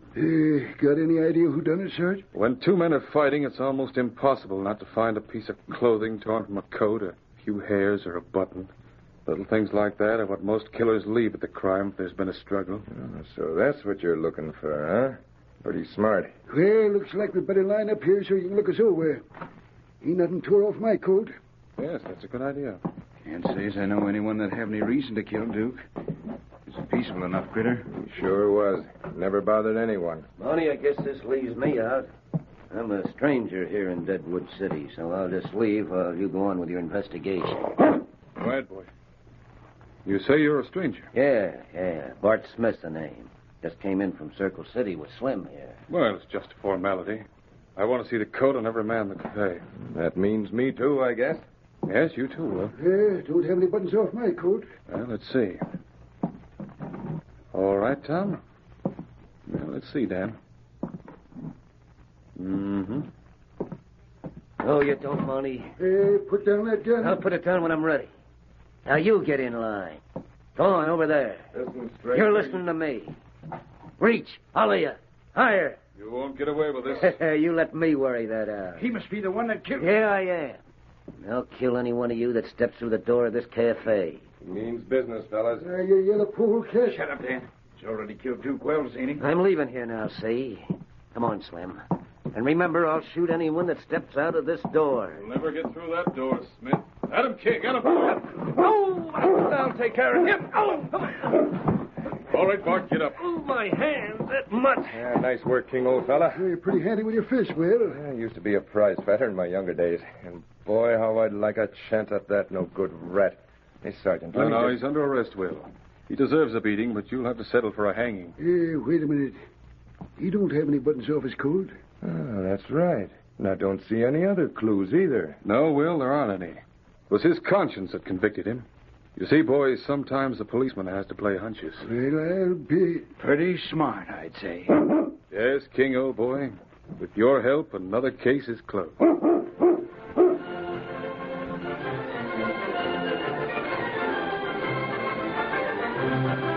Challenge of the Yukon, a copyrighted feature of the Challenge of the Yukon Incorporated, brought to you every Saturday at this time, originated in the transcription studios of WXYZ Detroit.